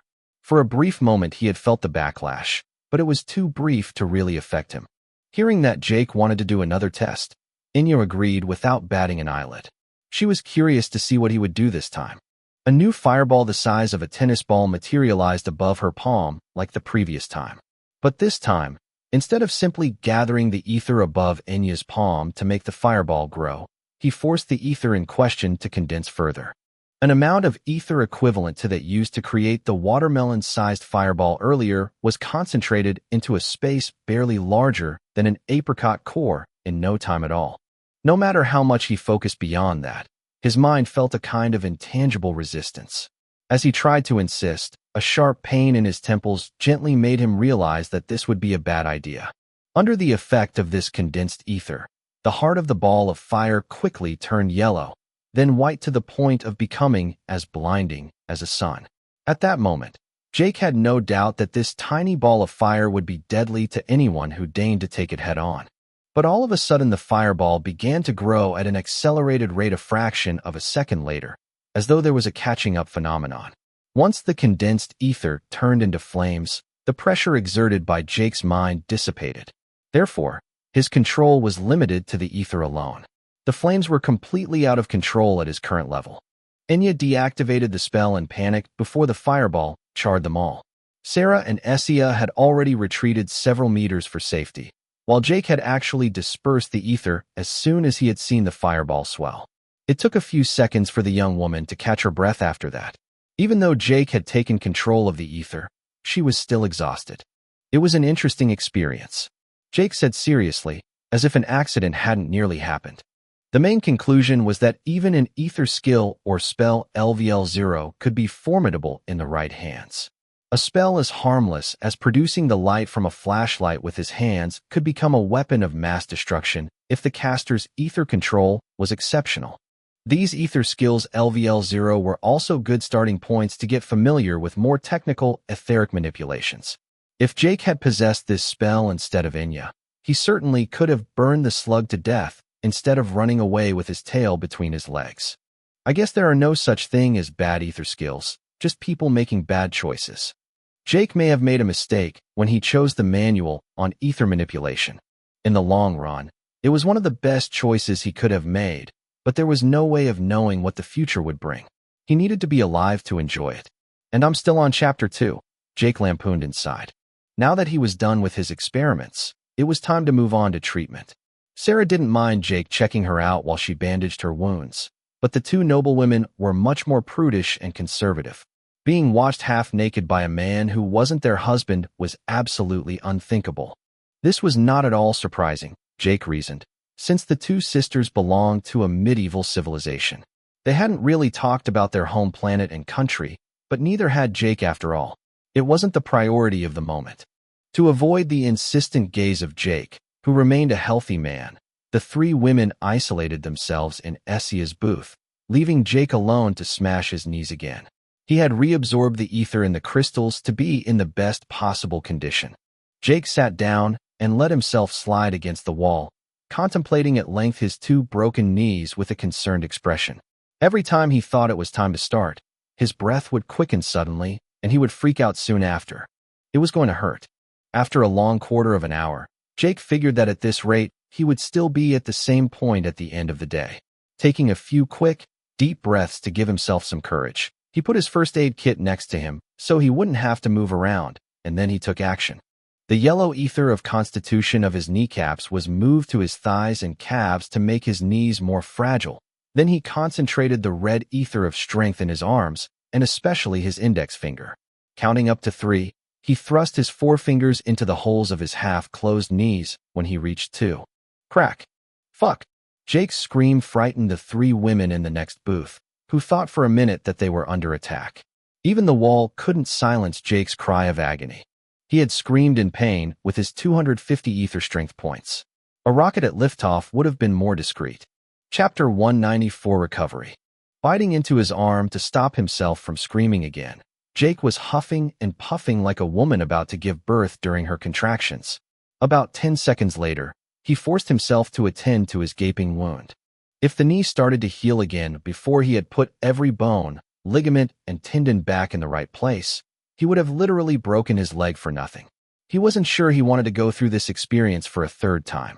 His ether vitality stat was close to 250 points thanks to the influence of the Myrmidian blood during the night of battle. The immediate consequence was that clotting occurred in less than 10 seconds for a small lesion. It would take longer for a wound of this size, but he could still see the blood thickening and clumping to the surface of the wound before his very eyes. There was no time to waste. He cleaned the wound as quickly as he could by dabbing it with a suitable wipe, then cut open the skin with a scalpel and spread the 2 pieces of skin with 2 retractors to get a better view. His increased dexterity shone through in these moments, as he was able to handle instruments stably and deftly using only 2 fingers. He could theoretically hold 5 different instruments at a time if he used both hands synchronously. Once the wound was cleaned, Jake proceeded to explore the nature of his injuries. Without X-rays and normal visual acuity, It would have been almost impossible unless he was an experienced orthopedic surgeon, but with his high perception and intelligence, he was able to diagnose his knee much more easily than he had ever hoped. By comparing the damaged part of his knee with the healthy parts, he had plenty of points of reference to compare himself to, and he set to work without further ado. His patellar tendon had been completely exploded by the bullet from Lamine's sniper along with his patella. The quadriceps tendon had held firm, but was only attached to the rest of his knee by a single filament. The only reason this remaining tendon had held was by virtue of his high constitution. Because of it, that one piece of tendon was as strong as a piece of iron wire. The cartilage, tendons, and menisci in humans generally did not recover well, and this kind of damage usually left irreversible after effects. It was now known that this was partly related to reduced vascularization of these parts of the body, but also to inadequate nutrition. Our modern feeding methods had rendered the animal parts from the muscle more valuable, while offal and connective tissue had been discarded. This created deficiencies in collagen and other derived proteins that compromised the health of the bone and cartilage system while speeding up aging. These areas also had limited healing potential and slow metabolism once the growth was complete. Thanks to his current vitality and constitution, vascularization and metabolism were no longer an issue. The real problem was providing the right nutrients for optimal healing. Ether could boost endurance and metabolism, especially energy, by boosting the body's output, but it could not yet create matter from scratch. Higher encoding may have made this possible, but Jake didn't have any at the moment. Fortunately, he had thought of everything. Before abandoning Will and the felines, he had remembered to take a few kilos of meat from the rank 7 digester, but also a few pieces of bone that he intended to crumble before mixing them with the digester's blood. If the healing was not done properly or was incomplete after all these efforts, he would just travel to New Earth in search of a specialized surgeon. With 3D organ printing, his knee could be replaced by making one from his cells. On Earth it would cost a small fortune, but on B842 it might be different. Even more skillfully than an orthopedic surgeon with 3 decades of service, Jake reconnected the damaged tendons and tissues by clenching his teeth because of the pain bringing tears to his eyes. Once out of the critical phase, and with his fingers covered in his own blood, Jake uncorked one of the bottles full of LVL-7 digester blood, then forced himself to drink down half of the bottle in one go to boost his regeneration. The rank 7 blood was of a completely different caliber, and Jake felt his body overflowing with vitality and energy like never before. The patella that he had no way to maintain in the right position and the ligaments hanging by a thread began to thicken rapidly, while his bloodstream was quickening and branching like in a speeded-up movie. New vessels were being made every few seconds, while the hole that had blown out his patella was closing before his eyes. What the hell? Jake couldn't stop murmuring in shock. His ether vitality stat had temporarily exceeded 3,000 points. His wounds were healing at 300 times their normal speed. And to say the least, the healing was going well. After a long half hour, during which Jake remained in the same position waiting, drinking a few sips of digester blood every now and then, he realized that the pain had disappeared. That was almost a full week's worth of convalescence for a normal human, but no patella would have looked this good after 7 days. His original plan to drink powdered digester bone didn't seem like such a good idea after all. Maybe there are enough minerals in the blood? He theorized in an uncertain tone. He then remembered that he could use his scanner to ascertain this, and his hypothesis was soon verified. In addition to listing the various vitamins, minerals, and other enzymes and nutrients in the blood, whose ratios were so well balanced that it was frightening, he also confirmed that the digester's etheric code gave them the ability to consciously regenerate and change the shape of certain parts of their bodies. Jake did not have a digester's body and therefore did not have all of their abilities, but it still allowed his body to heal properly under the unconscious influence of Jake's mind. He had a clear mental picture of what he expected from a normal knee, and the healing was done accordingly. Just for that alone, the value of the blood of a rank 7 digester was priceless, and he hoped that Will would not be ripped off. His intuition was telling him that obtaining LVL-7 digester blood was not that simple and that they had been incredibly lucky last night. This lion was clearly not a normal lion and must have roamed around on B842 for years before evolving to this point. In fact, His demonstration of power had left an even stronger impression on him than that of the dendrite alien. Now that his knee was out of trouble, Jake decided it was finally time to remove the retractors to close the wound. He sutured the skin of his knee with a few deft movements, and he was in such a good mood that he didn't even feel the needles pierce his flesh. Exhausted by this barbaric surgery without anesthesia, Jake finally dozed off against the wall. It was only when Sarah tapped his shoulder an indeterminate amount of time later that he realized he had fallen asleep. "How long was I asleep?" Jake asked, rubbing his eyes. Looking down at his knee, he saw that the blood spilled on the floor and his knees had been cleaned up. What a shitty survival instinct. Jake cursed in his head. If they were my enemies, I would have died in my sleep. Seeing his gloomy face, Sarah easily guessed what was going through his head and couldn't help but giggle. The two princesses wanted to laugh too, but they just smiled politely instead. The three young women's wounds had been properly sutured and dressed, and just like Jake, they had taken some digester blood. If not for their tired faces and the tears in their clothes, it would have been hard to tell that they had narrowly escaped death. Only a few hours. It's almost noon. Sarah finally said. After such a long nap, his knees were no longer hurting him, and he felt it was time to test their solidity. In order not to put too much strain on his new knees, he got up with the help of the wall and his crutches before carefully putting one foot on the floor. No pain. He then put his second foot down and took a first step forward, then a second. No pain either. Jake then kicked and kneeled a few times before stomping on the ground with more power. After testing his legs in every possible way, he had to face the facts. He was completely healed. Chapter 195 Oracle Mission Hall Rewards. Jake didn't stay with the three young women to chat afterwards. Girl talk was a real torture for him, and he felt that they were well on their way to chit-chat for a long time. He said goodbye to them right away after giving the two sisters the number of his booth and adding them to the contact list on his bracelet. With his current rank, communication via the bracelets was limited to 500 meters, but this would no longer be true once his rank had been promoted a few more times. Quietly heading back through the various orange cubes, Jake could only marvel at how quickly his legs had healed. In addition to being fast, the healing had left no after effects or discomfort. He also noticed that unlike the low-level digester blood, the effect of the LVL-7 blood was much shorter. His vitality had already returned to normal, despite the large amounts he had consumed. He suspected that the low-level digester blood had a limited effect on his body. After all, his ether stats were currently much higher than those of a rank 2 or 3 digester. The energizing and attracting effect of ether was still present, but it didn't seem so miraculous anymore. It was clear that vitality was a strong point of the digesters, physically or etherically. His scan did not give this crucial information, but it was easy to guess given the properties of their blood.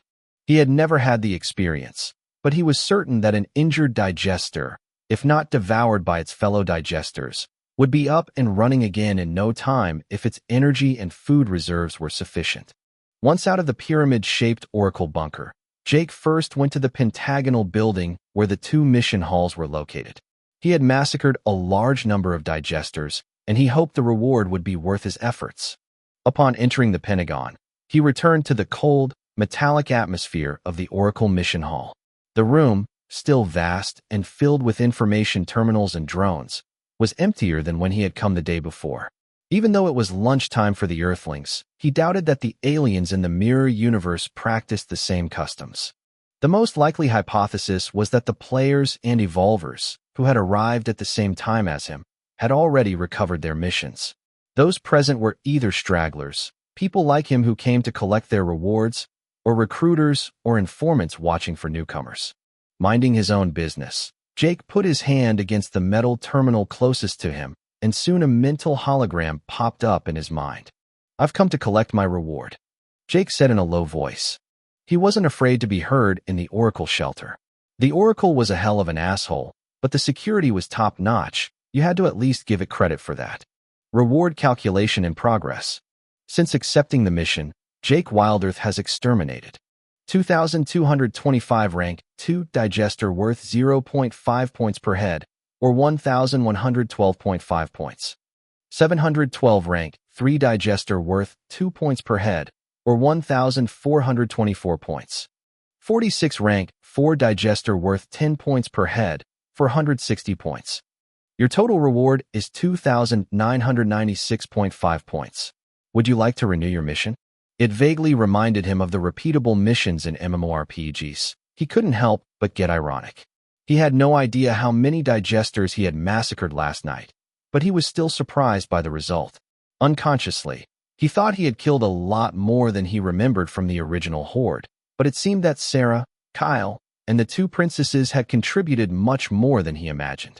Either way, it was still an acceptable ether bonus, boosting his ether savings to over 17,500 points. Deep down, he hoped that rank 4s would pay more, but apparently for the Oracle they weren't that scary, even though the price difference between a rank 3 and a rank 4 was still significant. The good news, however, was that the bonus reward also translated into a gain of experience in the Oracle rank gauge. He now had over 17.5 MPTS as well, which was still far from the 100 M needed for his promotion. With the container full of digester blood in the hands of Will and the group of felines accompanying him, Jake didn't need to worry about getting a good price. However, he knew from his visit to the mission hall the day before that the demand for digester blood and corpses was high. Selling blood and corpses at the Oracle store was a very bad idea, but on B842 the price of a liter of fresh blood was worth 0.5 points for a rank 1, 1 point for a rank 2, 2 points for a rank 3, 5 points for a rank 4, and 20 points for a rank 5. Beyond that, the market was not yet well established and prices for higher cadavers were open for negotiation. This provided a good benchmark for Jake to estimate the dangerousness and the number of digesters of each type. Up to rank 5, prices remained affordable even for someone like him struggling to eliminate a rank 5 digester. This meant that for the human and alien factions that had joined B842 over the past several years, these digesters posed no difficulty for them, and they had no difficulty in obtaining supplies. The price went up exponentially from rank 6, and this indicated that from this level on, it was not so easy to procure them. Either the rank 6 and higher digesters were too scarce, or there were not enough qualified troops to hunt them. Since Jake had crossed a rank 7 digester and a potential rank 8 digester after only one outing, he favored the latter. This then raised the question of why these factions, having had a 2-decade head start on this planet to prepare, were so weak. From his point of view, it was theoretically possible to run the first 4 ordeals in 4 days. After these 4 ordeals, he wasn't sure if he would be able to face a rank 7 like the Pterosaurus, but he was confident that he would have a chance of survival against a rank 6 digester. It was unthinkable for these old factions to not have qualified troops to hunt these monsters. There was one last possibility, though, the one related to their arrival. Because there were few living things on B842 except digesters, the ether density in the air had slowly increased, which also slowed down the digesters' evolution. With the completion of the merging of millions of exoplanets, trillions of potential players and evolvers had appeared on B842, and each ordeal made them stronger, which radically increased the density of surrounding ether. Jake didn't realize this at first because of his high strength and constitution, but it wasn't just the ether density that had changed. He could feel that gravity was increasing as well, although a bit late compared to the ether density. Generally speaking, everything seemed to be increasing. The lights were brighter, the sunlight warmer, and even the noise was louder. The difference seemed negligible right now because his stats were out of proportion to the magnitude of the phenomenon, but the situation was evolving rapidly. Civilians refusing to fight couldn't notice the difference, since their ether stats were increasing along with the planet's ether density. However, for the players and evolvers, it was a real race against time, because what made them so strong was their ether advantage. With ether stats at 100 points where the density was 10, they were literally 10 times better than normal. But if the density increased to 50, they would only be twice as strong as normal, and their initial advantage would be greatly diminished. To be frank, Jake even suspected that the increasing ether density might be affecting his actual cognitive abilities. He wasn't getting dumber, but just as 10 times the normal gravity would slow him down, his brain might not be spared either. Gravity wasn't the only fundamental force. Electromagnetic force and strong or weak radioactivity also defined the laws of this world, but there were probably other etheric laws he didn't know about. In any case, there was only one valid solution to this problem. Progress faster than the ether density, faster than the other players and evolvers, but above all faster than the digesters. Chapter 196, The Oracle Store. With his ether reward in his pocket, Jake headed this time to the Oracle Store, or rather the giant blue cube. He hadn't forgotten the ambush of Yerode and Lamine, which had almost cost him his life, and he intended to investigate how those two bastards had done it. The blue cube was another gigantic cube, which like the red cube had been placed in open air in the hollow of another building. The red cube was in the middle of the pentagonal building that housed the 5 halls, while the blue cube stood on top of a ring-shaped building in an upright position, like the sapphire of a big ring. The ring-shaped building had a very zany architecture, but by some miracle it held perfectly in place. No tilting or unbalancing, its walls having the same smooth carbon gray texture as the other buildings. Growing accustomed to the process, Jake pressed his palm against the ring and the wall liquefied to form a vortex into which he readily entered. Inside, another large hall greeted him, looking very much like the Oracle Mission Hall. The place was well lit, with other informative terminals, but stood out for the many human-sized blue cubes lining the walls. As always with the Oracle buildings, the space inside was much larger than the exterior view suggested. Looking up at the ceiling, Jake could see veins of bluish light running through the structure and connecting to the many smaller blue cubes at their disposal. There was no doubt that these cubes were connected to the main giant cube at the top of the ring.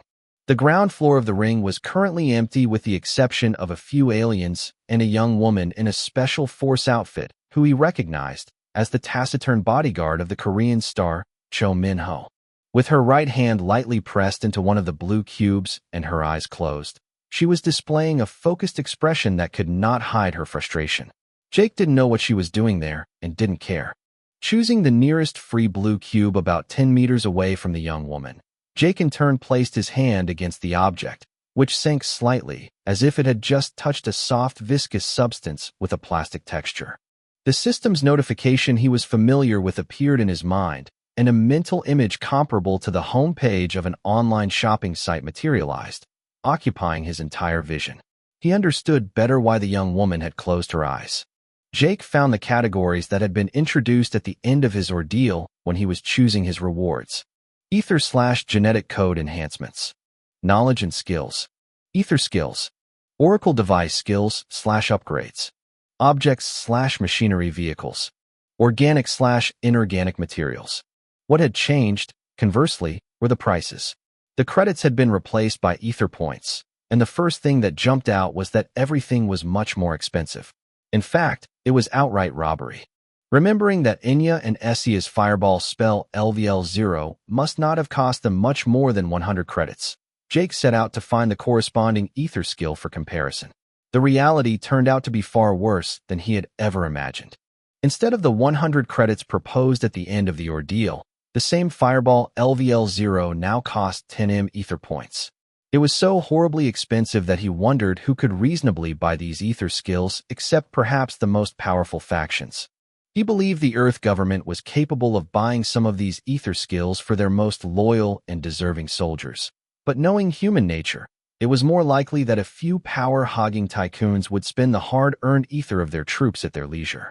No wonder some powerful evolvers and players had broken away from New Earth to form their own factions along with their own floating islands. In his opinion, Cho Min-ho shared the same ambition.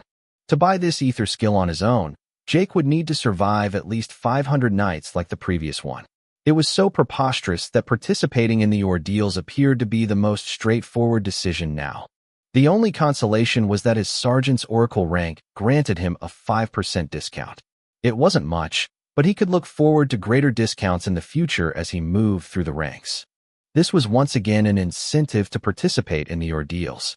By finishing the 4th ordeal and assuming he would not die in it, he was guaranteed to be at least rank 8. He didn't know what military rank that was, but the price reductions in the Oracle store might be interesting enough to make shopping worthwhile. It also explained why the Earth government troops were buying what they needed through their superior instead of going directly to the Oracle store. The person with the highest Oracle rank in the Earth government was probably in charge of buying everything New Earth needed to keep costs down. This gave the highest-ranking players and evolvers a completely different stature because their oracle rank made them invaluable just by their ability to cut costs. For example, for this Fireball LVL0 spell, a simple 5% reduction saved 500,000 points of ether. Digging around, it turned out that the two manuals he had bought for 300 credits didn't cost 30 M as he had expected, but 120 M. The Novice Ether Manipulation Manual alone cost 100 M. As for his Myrmidian and Kinther Purebloods, they were currently listed as out of stock. It was still possible to acquire them, but the Oracle system would be forced to synthesize them from its database. The theoretical cost was no longer 500 M, but 5 billion ether points. Fuck, Jake cursed by dropping his signature swear word. The Oracle was clearly manipulating the prices at its whim.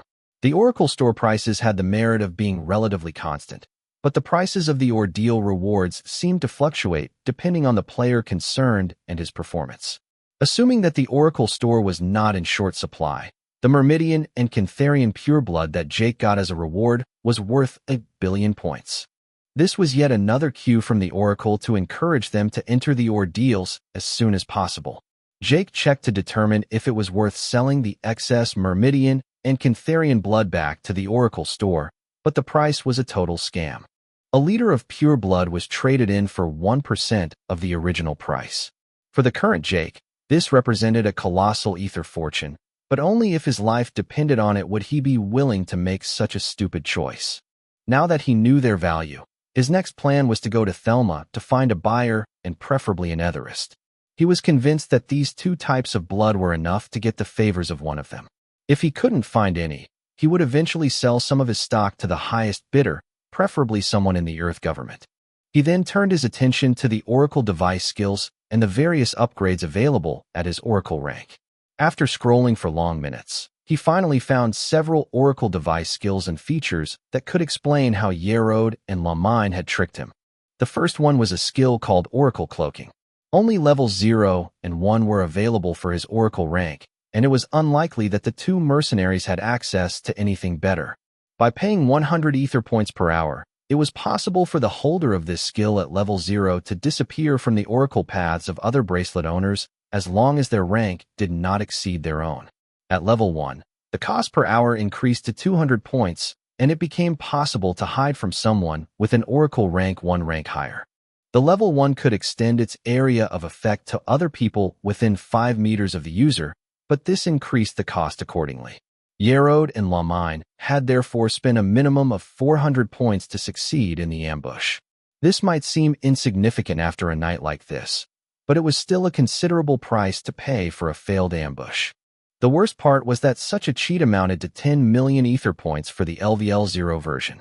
It was expensive, like everything else the Oracle store sold, but no more expensive than the Fireball spell LVL0.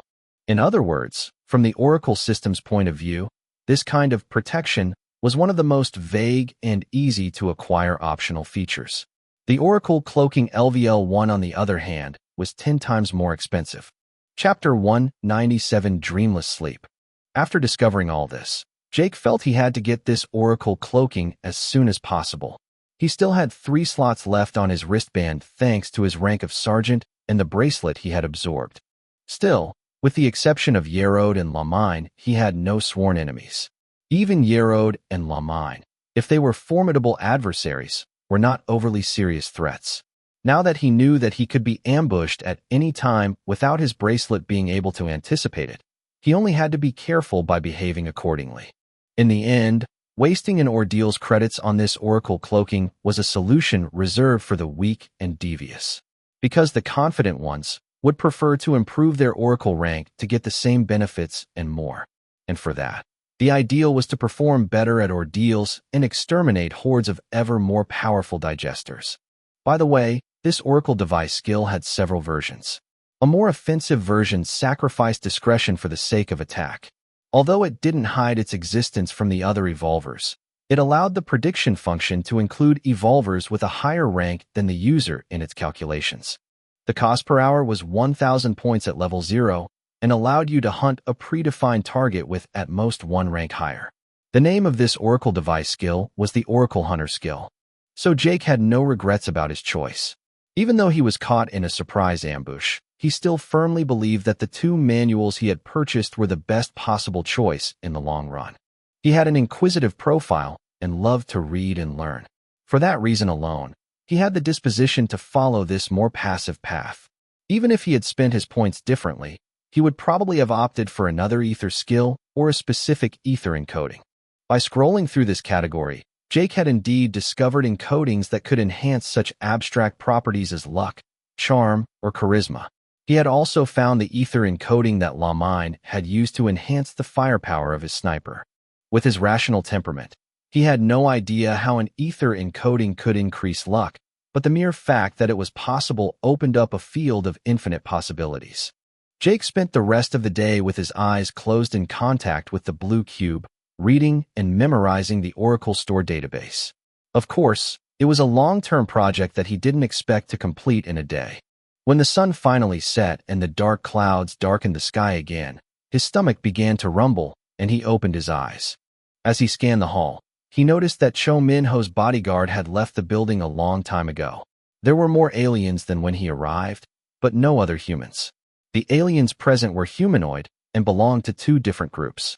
The first group looked like 6-meter-high giants crossed with pachyderms, their long tusks protruding from their lower jaws, while the other, smaller aliens looked like some kind of koalas crossed with beetles. The result was as pleasing to the eye as it was disturbing. With the way they communicated and dressed, they could have played the distant cousins of the Ewoks in Star Wars.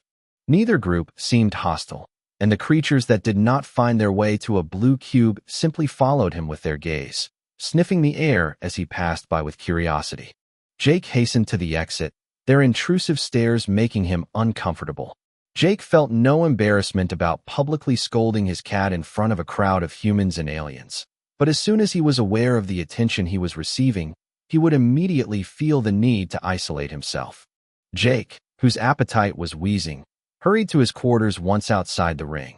There was no one inside the Oracle shelter except the hundreds of thousands of refugees crammed on the other side of the force field. He wouldn't bet his hand on it, but he had the faint impression that their numbers had increased again. A little more, and the black cube would be filled to capacity.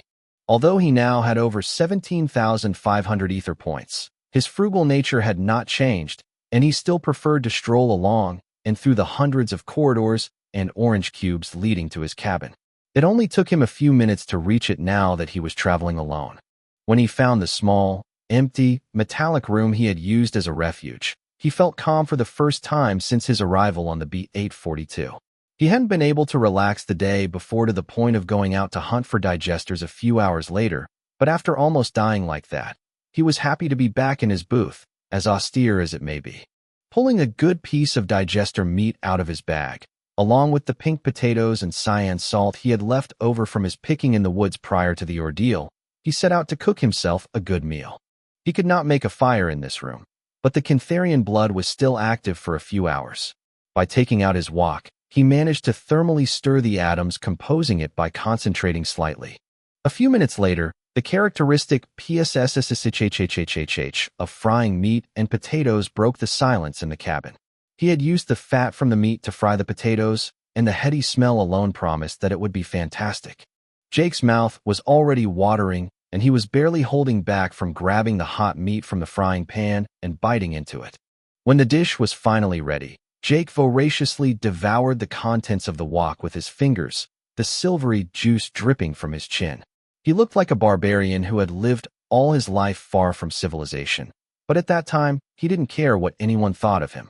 He was starving, and he had no cutlery except a machete and a military knife. He had some cutlery in his bag, in fact, but his mind had forgotten all about it. The meat of a rank 7 digester was as miraculous and nutritious as one could expect. His slight fatigue had completely disappeared, and he felt completely sated. If he had been able to eat this meat during his ordeal, he wondered how much his body would have changed. Would he have peaked at his current body stats, like top athletes unable to surpass their limits? Or would he have continued to evolve until he became inhuman? Because according to his bracelet, rank 7 blood and meat contained various unidentified enzymes, growth factors and growth hormones that his digestive system was not completely able to digest. This gave him an incredible amount of energy, but the biological changes it would cause in the long run were a mystery. Perhaps in the future, he would do better to limit his consumption of high-level digester meat and blood to emergency situations or when he was gravely injured until he had more perspective.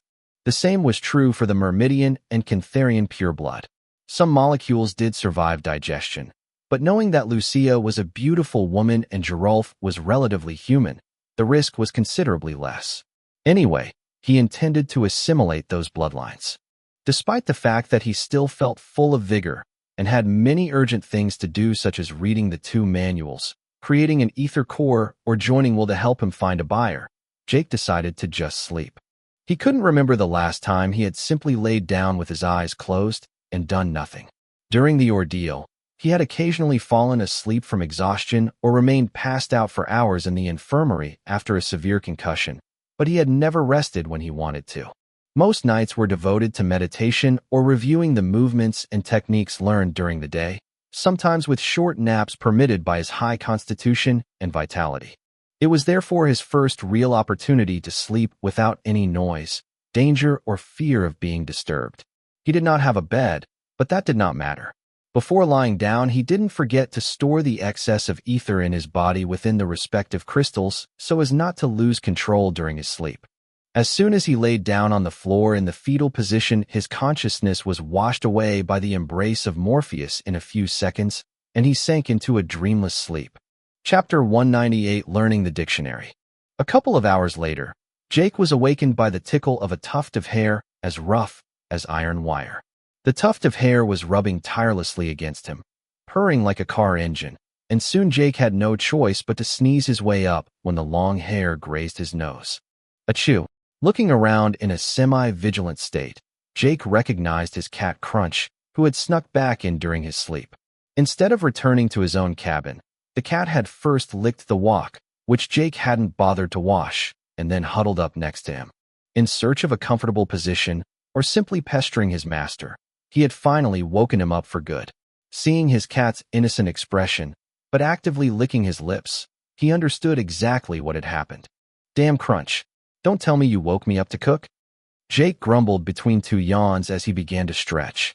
Hearing the word cook, a spark of excitement in his slit pupils betrayed the feline's true intentions. Moving his long tail like a happy dog, Crunch waddled to Jake's backpack to bring him to his feet. "I don't care anymore." Jake gave in to the cat's insistence and hopeful gaze. He was getting a little peckish again anyway. Jake rinsed the wok with water from the shower before cooking a new slice of meat for himself and his cat. In his case, it would be the last time for a long while, since he didn't know about the potential side effects, if there were any. A few minutes later, 2 pieces of perfectly grilled silver meat had been cooked by Jake, and he put the piece of meat in his cat's bowl, which was no longer at all suitable for his current mastiff size. It was also at this very moment that the Cantharian and Myrmidian blood ceased to have any effect at all. Unsurprisingly, Crunch knocked the bowl over in less than a second and then ran away like a thief into his booth with the piece of meat in his mouth. Jake breathed a long, exasperated sigh, but at least he had some peace now. For the moment at least. Now that he was wide awake, he checked what time it was. He had slept incredibly well, and the lack of a window was preventing him from having any kind of time marker. Nevertheless, he expected it to be at least morning. When he discovered the time indicated by his bracelet, his eyes suddenly twitched open, and he began to chuckle sardonically. 11:57 p.m. He didn't know if the days were calculated the same way on beat 842, but it was clear that he had only slept 2 or 3 hours at most. It wasn't even midnight yet, and Jake was feeling rested as if he was coming out of a week-long coma. His constitution and vitality probably prevented him from sleeping like a normal human being anymore. It was like trying to sleep for 8 hours straight again immediately after finishing a 9-hour-long night. Unless one was extremely tired or depressed, it was almost impossible. Since he had too much energy to go back to sleep on a full stomach, Jake felt he might as well start reading the manual again right away.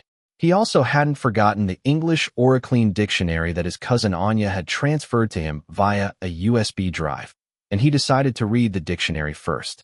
He couldn't always rely on she to translate, and this language was the basis of all communication in the mirror universe. The sooner he mastered this language, the sooner he would be autonomous. It was also an excellent test for his memory. He reabsorbed the ether from the blue crystals to boost his ether intelligence back up to 150 points before starting his reading. The difference between 100 and 150 was not merely 50%. The memory improved by 50%, but also his ability to focus, understand, infer, and his information processing speed. The difference in effective intelligence was considerable, and this drastically amplified his learning abilities. Not thinking that he would ever be motivated to memorize an entire dictionary from the first letter, Jake opened the mental hologram corresponding to the knowledge in question. Multiple lines of English words starting with the letter A appeared, followed by their definition and the corresponding oraclean symbols. Phonetics in both languages were also indicated. With his current perception and intelligence, he could assimilate a lot of information at a glance and read characters as small as 0.05 millimeters at a distance of 1 meter without difficulty. He therefore configured the display of the hologram screen until he was satisfied. He then looked at the first English word of the alphabet, A. In addition to having 33 different meanings in English, such as the musical note or the angstrom unit of measurement, the corresponding oraclean symbols were ridiculously complex. If he still had his original intelligence, he probably would have spent a full hour memorizing the symbols corresponding to the first entry in the dictionary before giving up for the rest of the day. On top of that, he probably would have forgotten half of it. Instead, he just flashed the text with a glance and immediately had a deep sense of familiarity with what he had just read, as if he had reviewed the information many times. Even these mysterious symbols were child's play with his memory and present dexterity. He then moved on to the second word, aardvark, becoming sadly aware of his own inculture. He didn't even know the meaning of the second English word in the dictionary. It was apparently an African mammal with sparse hair, long ears, and an elongated snout. Never heard of it. In his defense, the animal was in danger of extinction in the 22nd century. The learning process continued over and over again, and at a rate much faster than he imagined. Jake finished reading the A words. It had only taken him about 30 minutes. By simultaneously learning the meaning of the symbols and their phonetics, he had quickly mastered the alphabet, and his mastery of oraclean grammar was progressing steadily. When he finished the dictionary, all he would need to do was practice to become truly bilingual.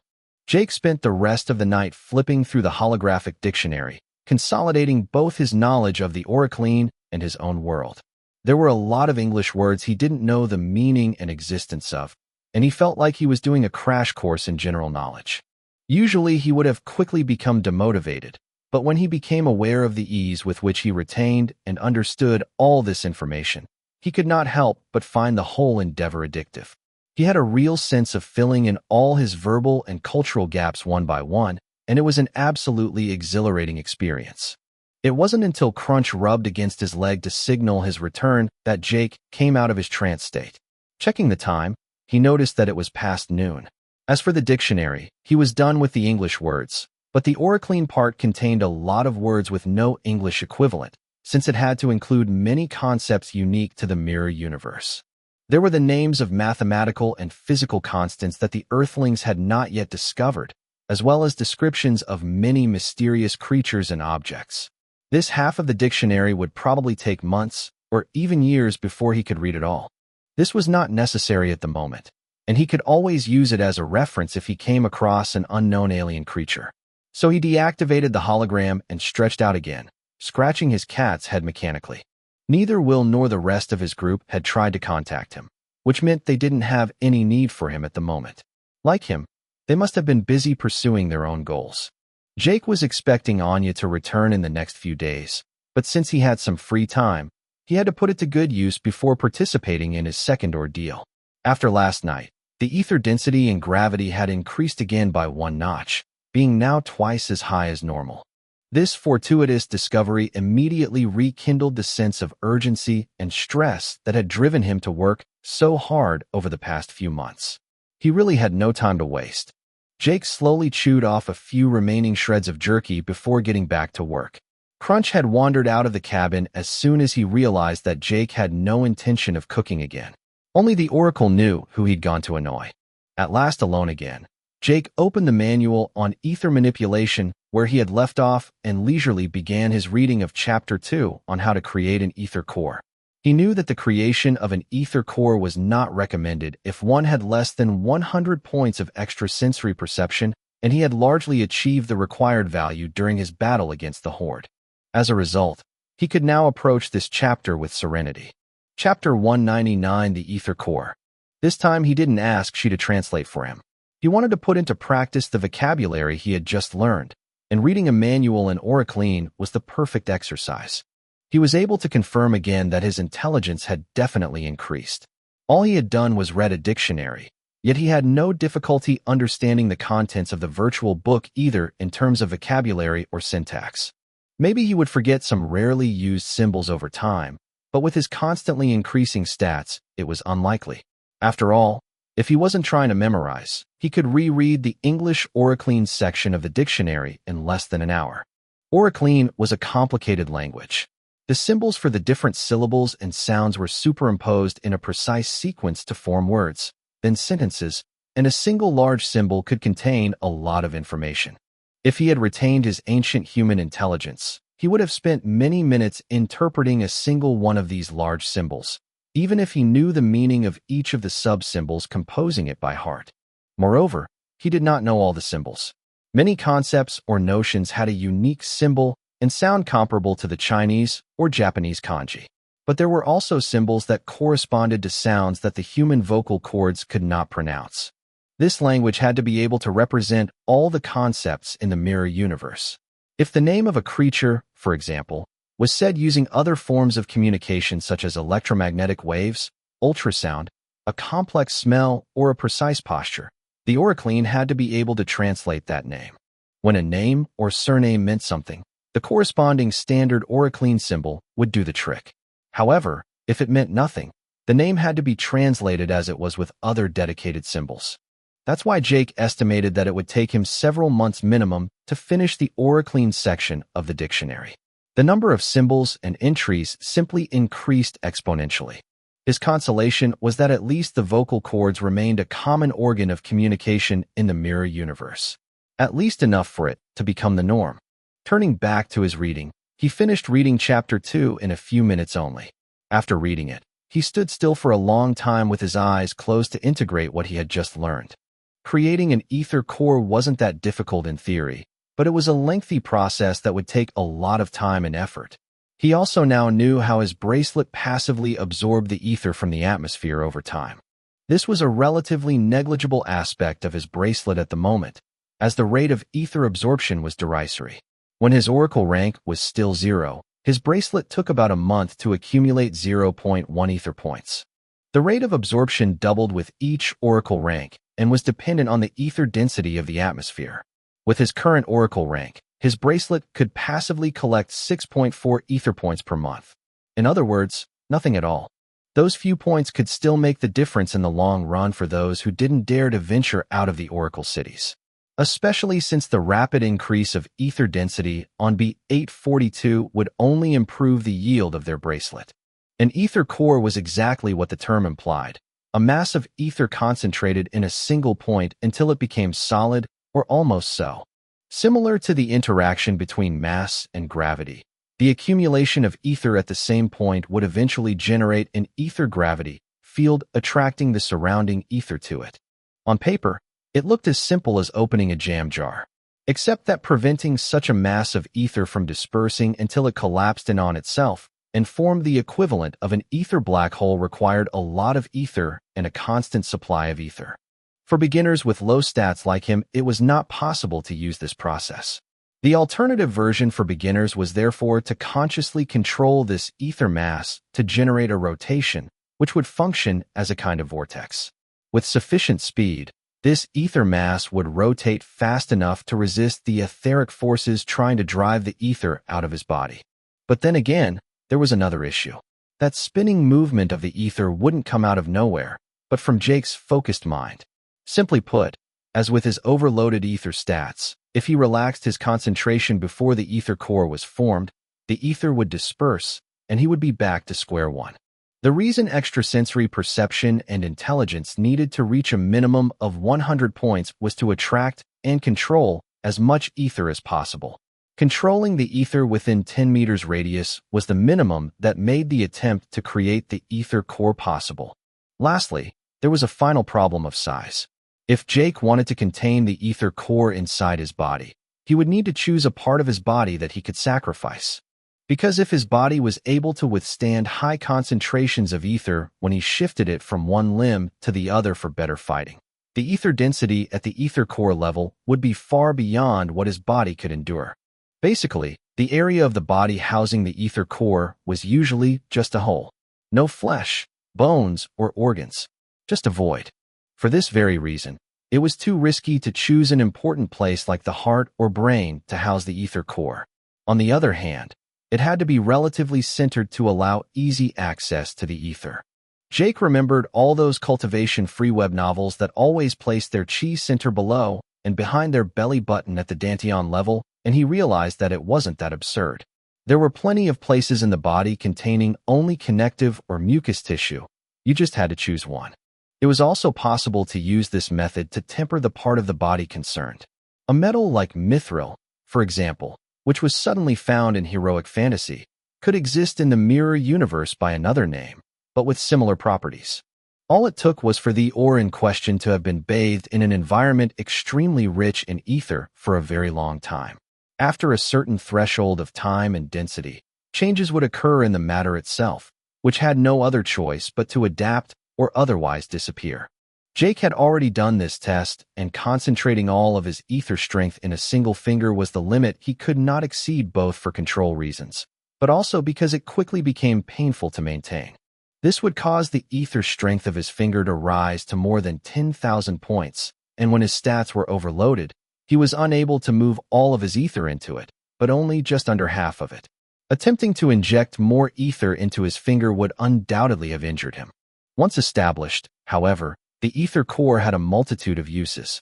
It prevented excess ether from escaping, could provide energy to the various ether skills and spells, and could even nourish the host's body and make it stronger and more resilient in the long run.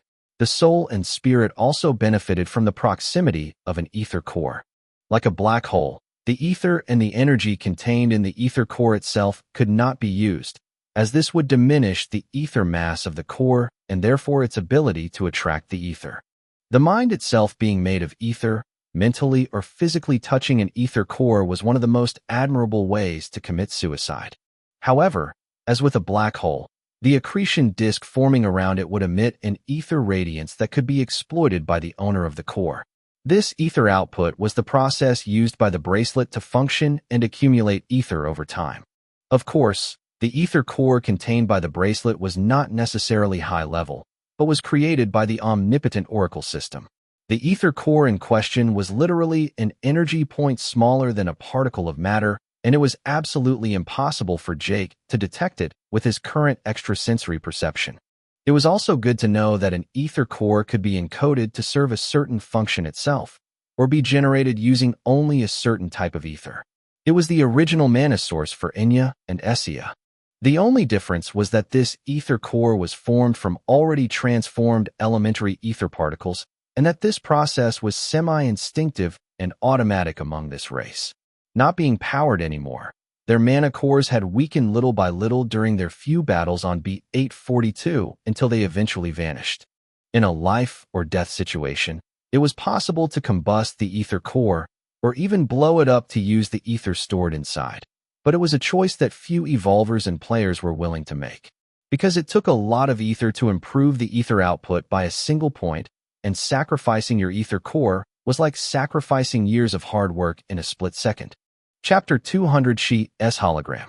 A powerful mind was nevertheless the key to attracting, controlling, and manipulating more ether. An evolver with a powerful soul could create an ether core in a fraction of a second, and not just inside his body. Ether cores could also be used offensively.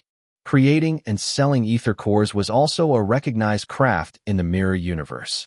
With sufficient output, it could provide enough ether to live comfortably in an oracle city without doing anything.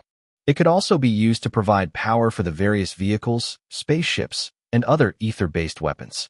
Creating an ether core was not simple for most people and time-consuming.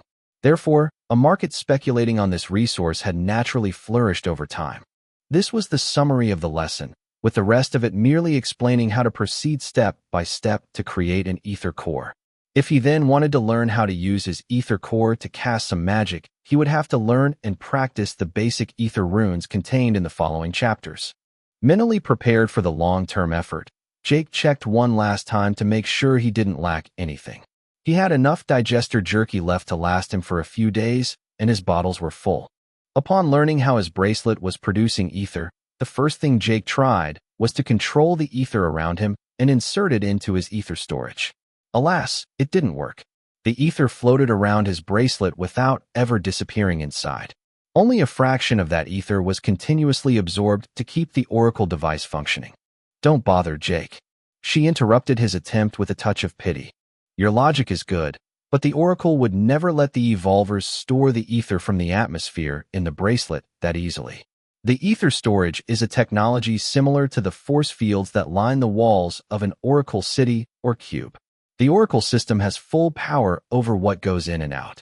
All the bracelet does is give you permission to access and draw freely from the storage." "I do wonder why I'm not even surprised." Jake snorted without forgetting to insult the Oracle system for the umpteenth time.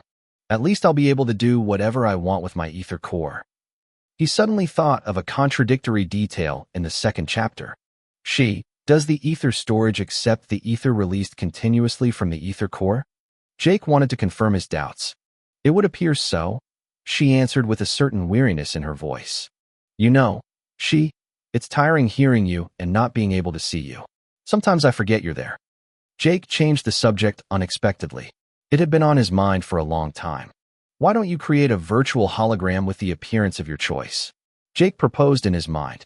"When I was rank 0, I could understand the reason, but I can even read virtual books now thanks to the bracelet." She remained silent for a few moments, then suddenly let go in a voice barely more audible than a whisper. "I can't remember what I looked like back then. I don't even know if I was human or something else," she confessed in a sheepish and miserable tone. Jake understood her plight, but he saw a very simple solution to it. "It doesn't really matter. Quite the opposite, in fact. Your memories of the original were taken away from you when you were created, so you can be considered a different person. Choose your own appearance. Even if you don't like it, you can change it whenever you want." "Sigh? I don't have any idea. Based on your personal tastes, I have a lot of archetypes to choose from, but it would prevent you from behaving normally in my presence." The Oracle AI teased him out of the blue with a deliberately sultry voice. Jake swallowed with difficulty, but admitted it was a good argument. A woman who was perfect by his aesthetic standards was definitely pleasing to the eye, but it could prevent him from reasoning calmly. "If you only appear when I'm safe, I guess that's okay," he finally said. "It might even be useful if you need to show me something personally or correct me. Just wear some clothes and I'll be fine. Don't forget that I can only see and orientate myself through your senses. Even if I appear as a hologram, I won't be able to see you physically like you can see me with your own eyes. The image I have of you will also be artificial, so don't retract your extrasensory perception. It helps me a little." "All right." Jake extended his mental perception field to its maximum, the ether's movements to a radius of about 10 meters, no longer holding any secrets for him. He just regretted that it was limited to the ether, because otherwise it would have been the equivalent of having eyes in the back. He could still see the enemies behind him thanks to the flow of ether in their bodies, but it was not comparable. He waited patiently for she to decide on a satisfactory appearance, wondering what her hologram would look like. It made him curious to know what she would choose. Blonde, brunette, redhead, tall or short, white, yellow, brown, or black. Jake didn't think he liked one type of woman better than another. If a woman was beautiful, she was beautiful. Jake was most receptive to beauty and femininity in general. At long last, a young woman wearing a futuristic full-body suit covered with armor plates resembling polished black jade appeared in front of him, causing him to flinch. The young woman was absolutely gorgeous, but Jake noticed right away that she didn't have much to do with the models on Earth that he remembered. She was about 10 centimeters shorter than him and had a slender body with all the right shapes and curves in the proper place and proportion. Her black hair was rather short, stopping well above the shoulders, but that was the last thing normal about her.